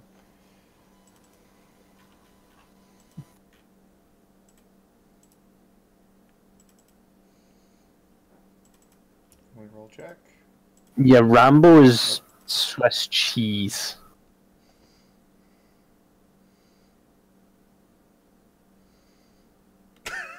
Rambo Swiss cheese. Yeah. We see your Griffin Rambo and raise you an Alicorn Rambo. That was pretty fucking brutal. Very true as well. She's upset that apparently Alicorns are. She's tired of being kicked around. She has people who are supporting her, and now she sees another Alicorn who's being kicked around. So she's kicking back. Well, we have a willpower check coming up because seeing an Alicorn burst around the corner, throw a shield, scream stop, and then let loose with 2 machine guns, terrifying. Have you rolled the damage for his grenades going off? No, that comes at the end of the round. Okay. I believe for their Rambo versus our Rambo, this is more appropriate. And a raider flees. I know it doesn't show it on the map, but there is a back door that he basically kicks open. Yes, and yes, bolts. I know exactly what you're talking about, Fee. Yes. I am a god, you dull creature, and I will Truly not god. be bullied by that. Blueberry, your turn. Give me a second. That scene That is way too makes appropriate. The film. That scene makes the film. I laughed at that. Yeah. Loki getting turned into a rag doll. Okay, so Pip, I passed and failed. So up to you if that means the thing or not later. Sorry, I had to make sure my stove turned off. No problem. Can you please remind me? I'm a bit confused for you.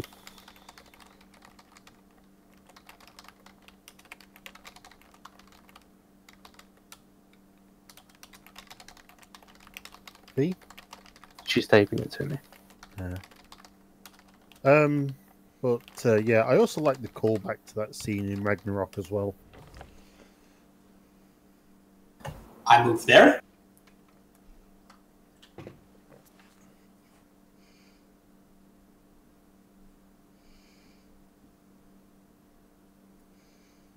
Okay. I look at this guy. I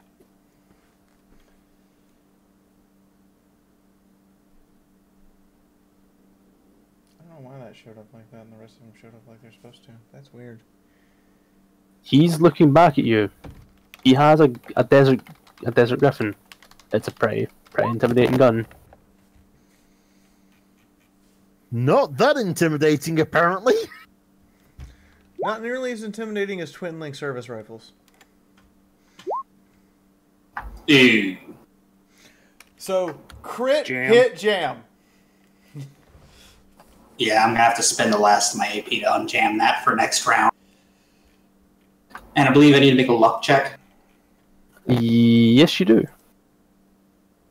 To see how bad the damage is. Oh. Jesus, that just knocked 5 condition off your weapon. Yeah, there's a horrible crunching sound as the feed mechanism fails. I'm still at 110.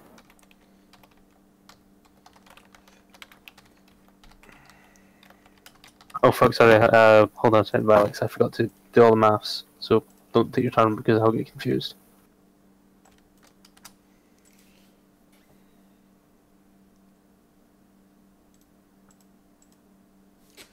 I now understand why Boxbone complained about ammunition.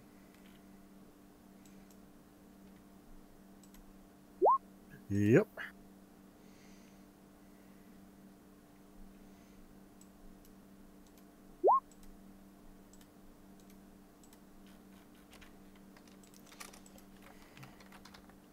And you get ×2 because one of them was a crap. Yeah, the 32.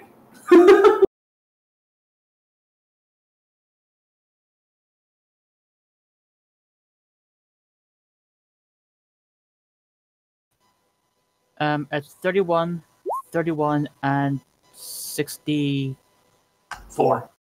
Yeah, it's fine, I'll figure that out. Damn! Yeah, I just walk Griffin's out. not looking so hot. He's less chicken and more grated cheese. So he's pulled chicken. Yeah, pulled chicken. Sorry, Violet, your I turn mean, now. jerk. Yes. Your turn now, sorry.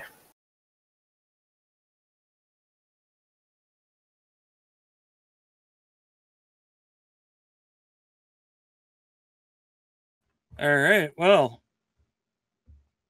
Violet does the smart thing and jumps through the window as well. It also breaks again because Wild Wasteland.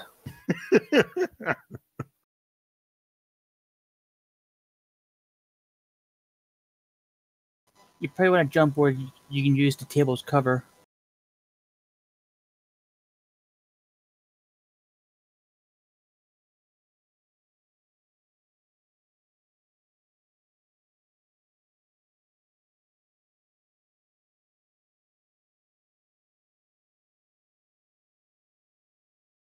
Actually, she's going to move right there and then attempt to cast a shield spell. Okay. You passed it last time, so you get a bonus on it, I believe. Actually, I just suffer, instead of a 35 penalty, it's a 25 penalty. Yeah, that's what I mean by bonus, sorry. As in, like, it's less difficult.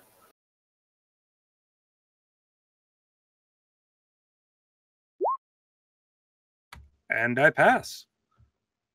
Shield pops on up. Damn, now I actually have to look up the rules for the shield spell.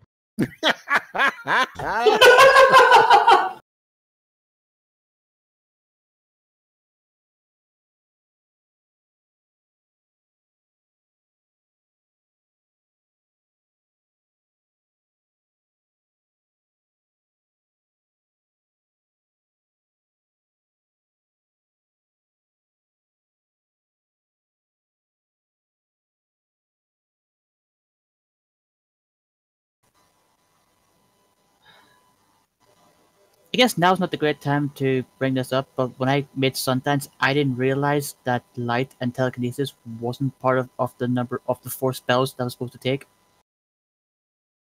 So you're missing 2 spells. Yeah. All right, and what's the range on it?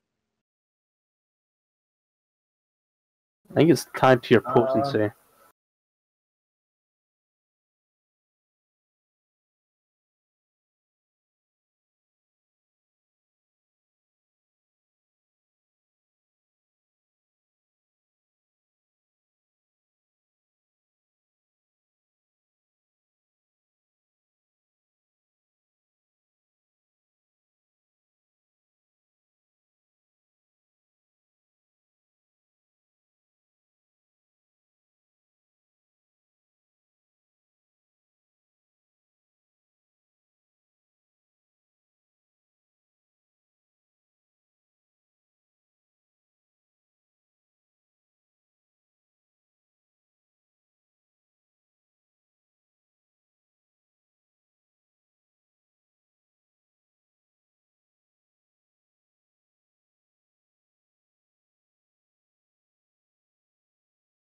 Can everybody see that, or should I change the color on it? That's fine. I can see it. Put Yeah, your that works for weapons me. down.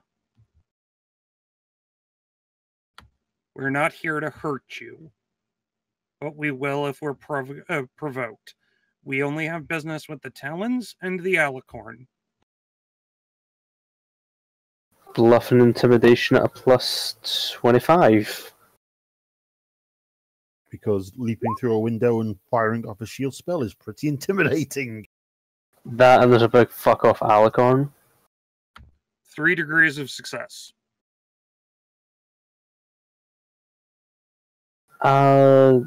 Fee, this is a question for you. Do I have them do their action on their turn or on Adagio's turn if they're going to drop their weapons? Dropping weapon is a free action that you can do at any time. Okay, well, they'll drop their weapons then.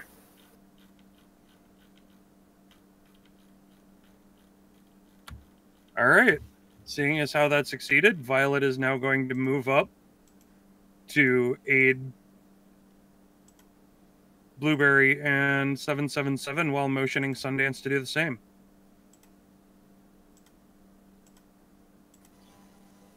Okay. Still taking cover though.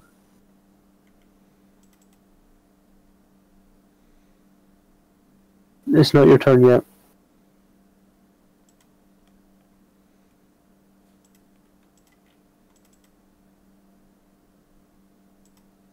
Is that all your AP, Violet?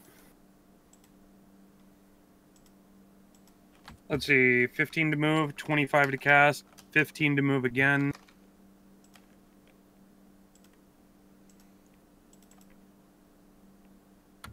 Leaves me with 10 AP. I'm going to reserve 10 AP for using a healing potion on somebody if I have to. Okay. Dark, it's your turn. You've seen utter carnage being unleashed inside here. Oh, she's actually quite enjoying this. Okay, so moving here, I trust I've got line of sight on this guy. Yes, you would. Okay, so that's a 15 AP movement action. Remember,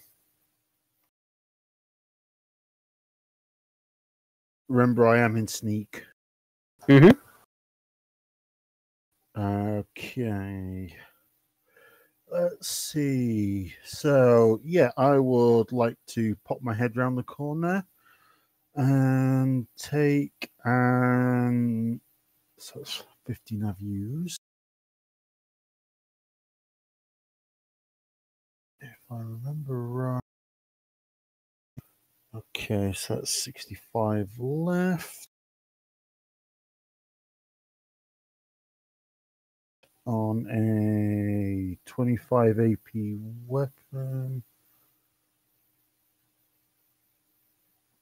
Okay. I'd like to take 2 shots at point blank at the griffin I indicated. Okay. I think your weapon's short range, isn't it? Yes. That gives you a plus, right? Plus 15 if in point blank range. Yeah, I thought so. So plus 15.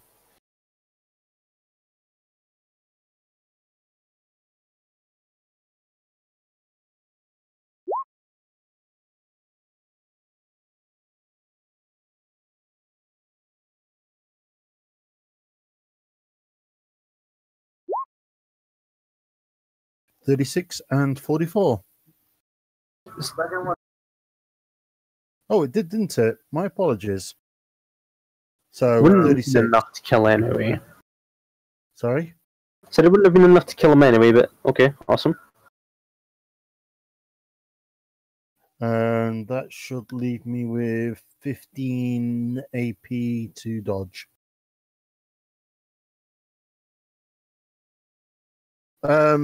Because I was planning my movement in advance and putting markers on the map where I could move to achieve certain things.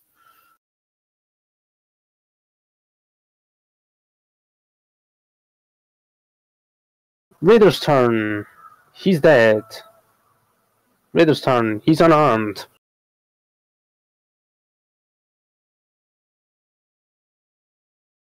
He is, unless stopped, is just going to slowly make his way out of the back door as well.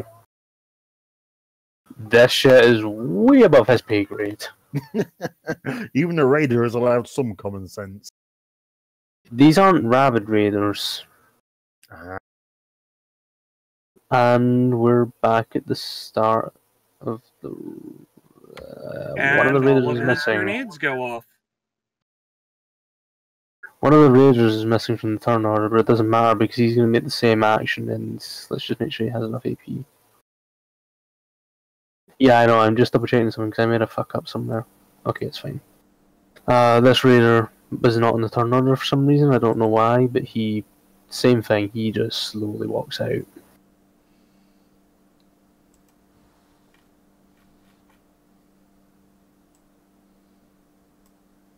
And grenades go off. These two are caught in the blast radius.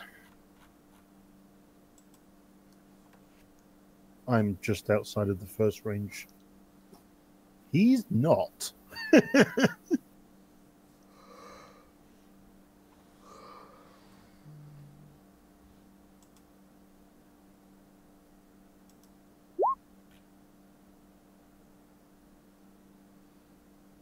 He has 3 grenades.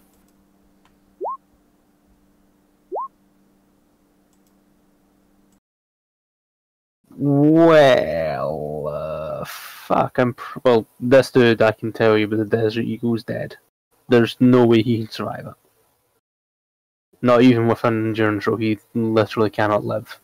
So he's dead automatically. This dude might survive though.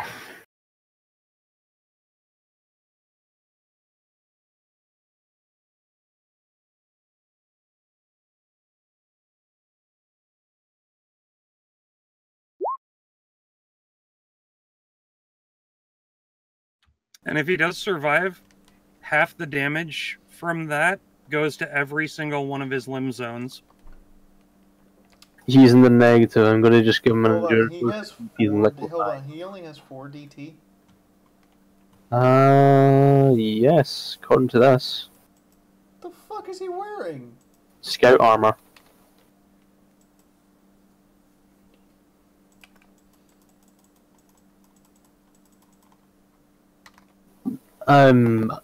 Yeah, let me just check. Yeah, it's the Scout armor variant, so basically they've not got the full-on body armor. I show Talon Scout as being DT6.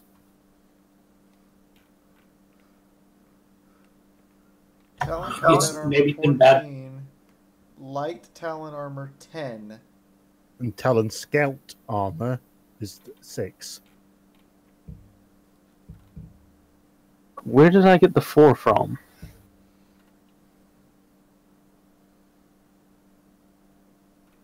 The helmet? Possibly. Okay. Yeah, Talon Scout Armor is DT 6 weight.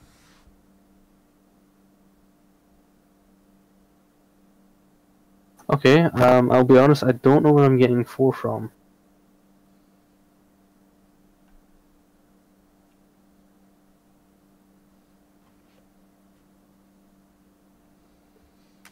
Anyway, I look at it, that's some pretty shite armor. It's the Scout armor, so it's not really for frontline combat. I'm going to be honest, I genuinely don't know where the 4 came from. Sorry. Oh, I know where the genuinely 4 don't know. came from. It's what's listed for the Talon Mercenary in the WSG. Page 384, right at the bottom. HP 114, AP 90, DT4, DR 0, movement speed 13 yards. Huh, okay, that's odd. So, yeah, NPC Talon armor, Talon Scout armor is worse than PC Talon Scout armor. Well, at least that explains the confusion. Or it is their natural DT, and you should be adding the Scout Armor to it. Would it not say that it's natural DT though?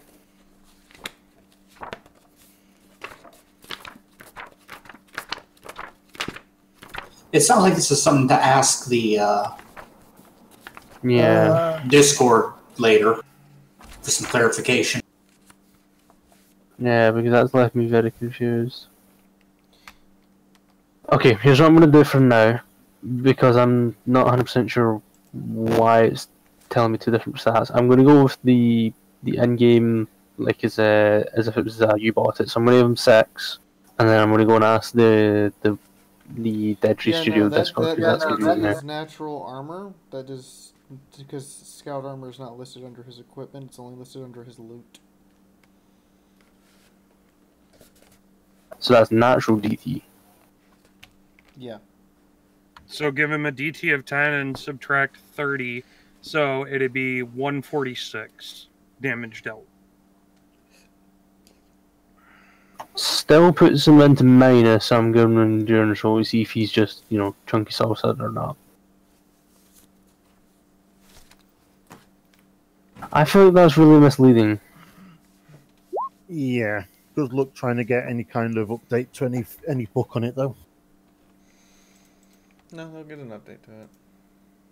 They just don't want to do it too soon after releasing because, well, that's a bad idea. Well, he's not turned to chunky salsa. No, but he is in bleed out. Yep. Okay, sorry about that. Fuck, how long have I been doing that wrong? Because I've been assuming that the entire time. They're all wearing scout armor. I feel sorry for them. Yeah, same here. I just mean overall, that's very confusing how that Wasteland Survival Guide does that. Maybe it will get explained better in the overrears, I don't know. Anyway. That dude was in range for secondaries, wasn't he? Yep. So were we. How much is secondaries? Is it halved? Halved.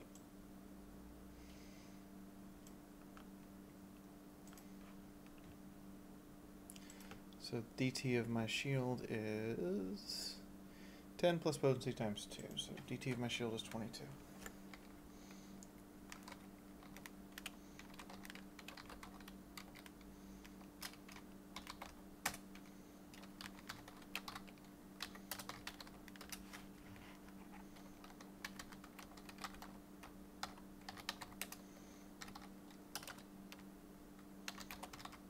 I'm back.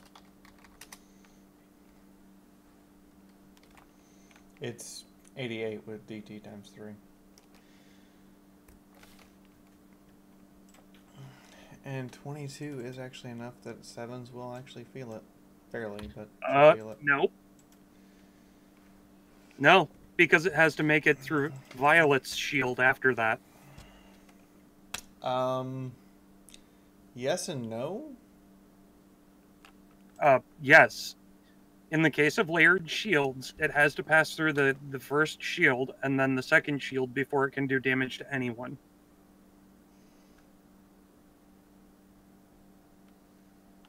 Huh. Neat. So whatever makes it through your shield has to contest with DT8 times 3. It's DT times 3. So, it's 3 separate hits, Pip. Yeah. So legitimately, So none of that damage makes it through to us. None of the damage makes it through to us, but her shield will take 22 points of damage. I'm rolling for the Griffin at the moment.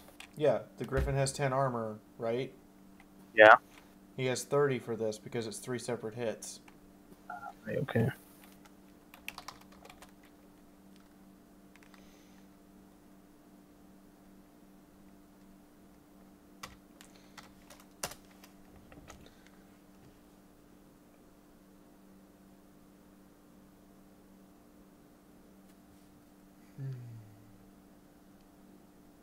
Right, okay.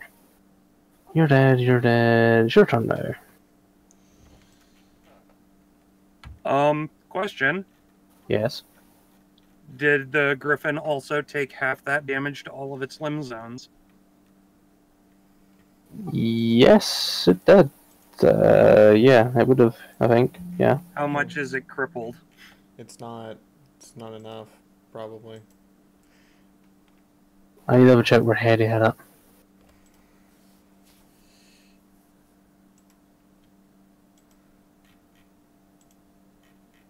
If I could find these bloody rolls.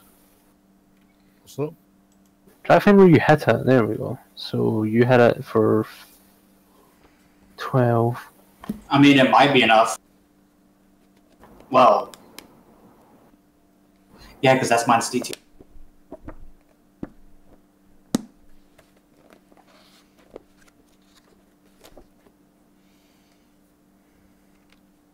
Wait, no, it's supposed to be half that to the limb zones, right?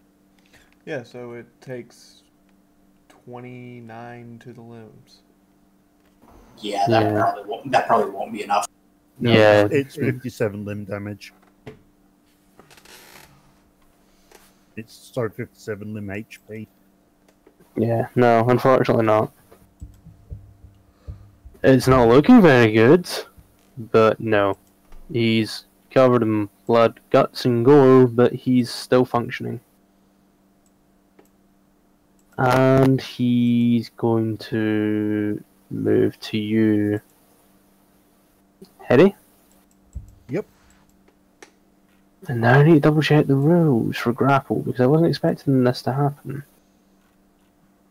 He's going to try and grapple with you anyway.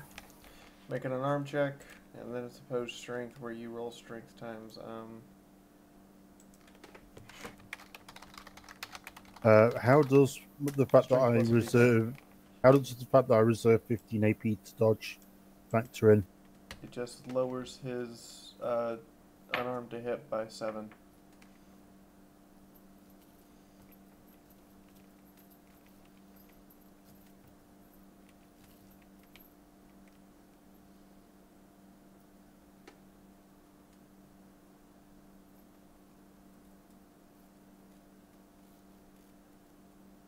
He fails to grab you. That only costs him 15 AP. He can keep doing it if he's got more. I know. He just spent 15 to move, so he's used 30 thus far. He is going to make one more attempt at it. Come here, you little...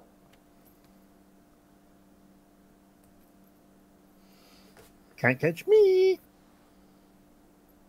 He can. After the second attempt at grabbing the tiny little child fails, he decides, fuck it, too many griffins have died. A Talon is abandoning contract. So, Ooh. Yeah. You can report him to the Talons now and get him executed, because you can't break contract. No, he's going to go get friends. Possibly. Anyway, you're dead, you're dead. You're also going to do the same. You're no longer in combat. The last raider is going to try and slip out the door.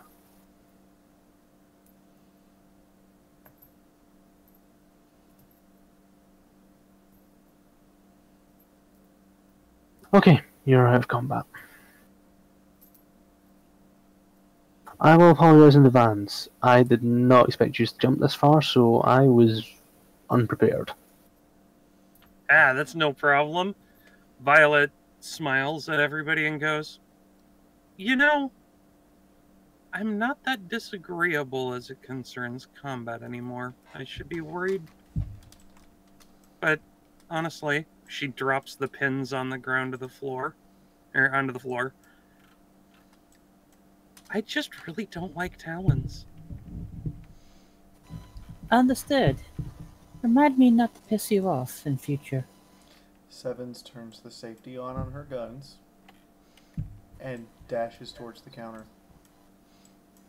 Sundance is going to inspect what's left of the griffins and see if there's anything there to salvage. Yeah, I'll have a look through for anything interesting in everybody. So I presume you're going to have to roll up a big ass loot list at some point, Pip. Roll luck. Actually, yeah, I'm gonna do that too. It's only going to be luck if you start looting the cafeteria itself. The rest of it's just finding stuff for the raiders. And griffins. So what do we find on the griffins then? I'll need to do the whole thing, but the main Yeah, point so would be...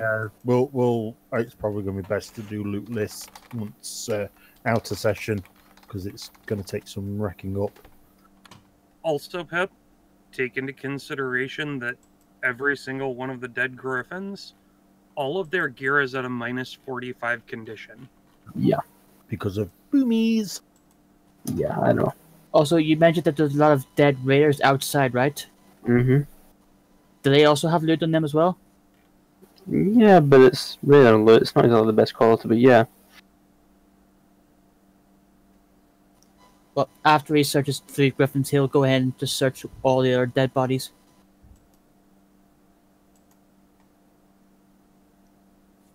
Violet will step forward with Blueberry and 777.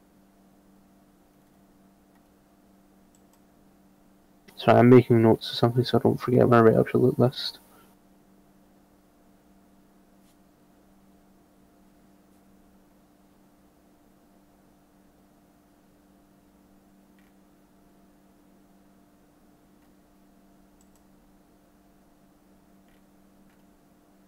Okay.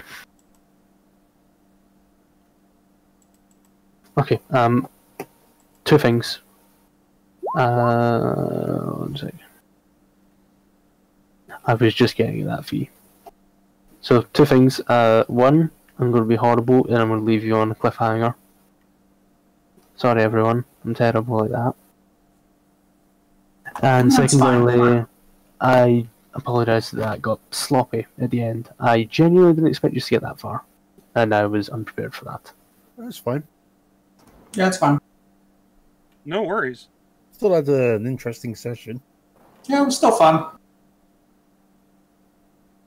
I mean, realistically, I'm surprised that we're ending so soon, considering we were going to play late. We skipped half the content. We noped the fuck out when we saw Blood Wings, because that was the smart play. Blood Wings are fucking terrifying. Yeah. Both in the game and in the story.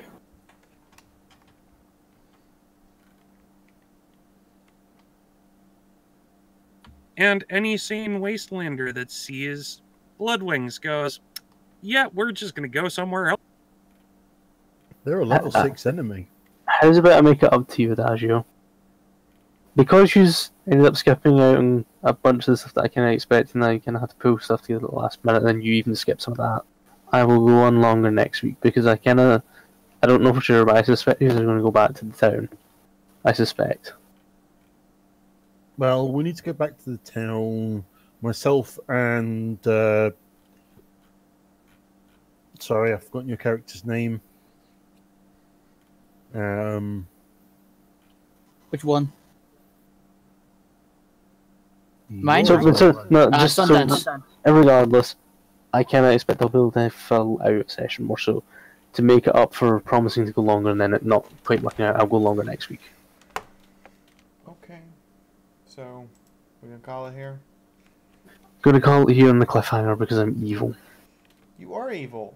You're very evil. You managed to get my character to show genuine outward emotion. I hate you.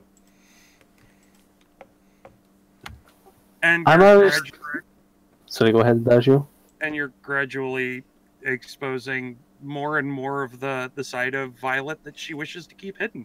Yeah, I was about to make the same comment. I made you break your pacifism. And I'm so pleased with myself. And I've dragged James into doing a bad thing. He's going to go and do drugs. I just need to break Glacier's character now.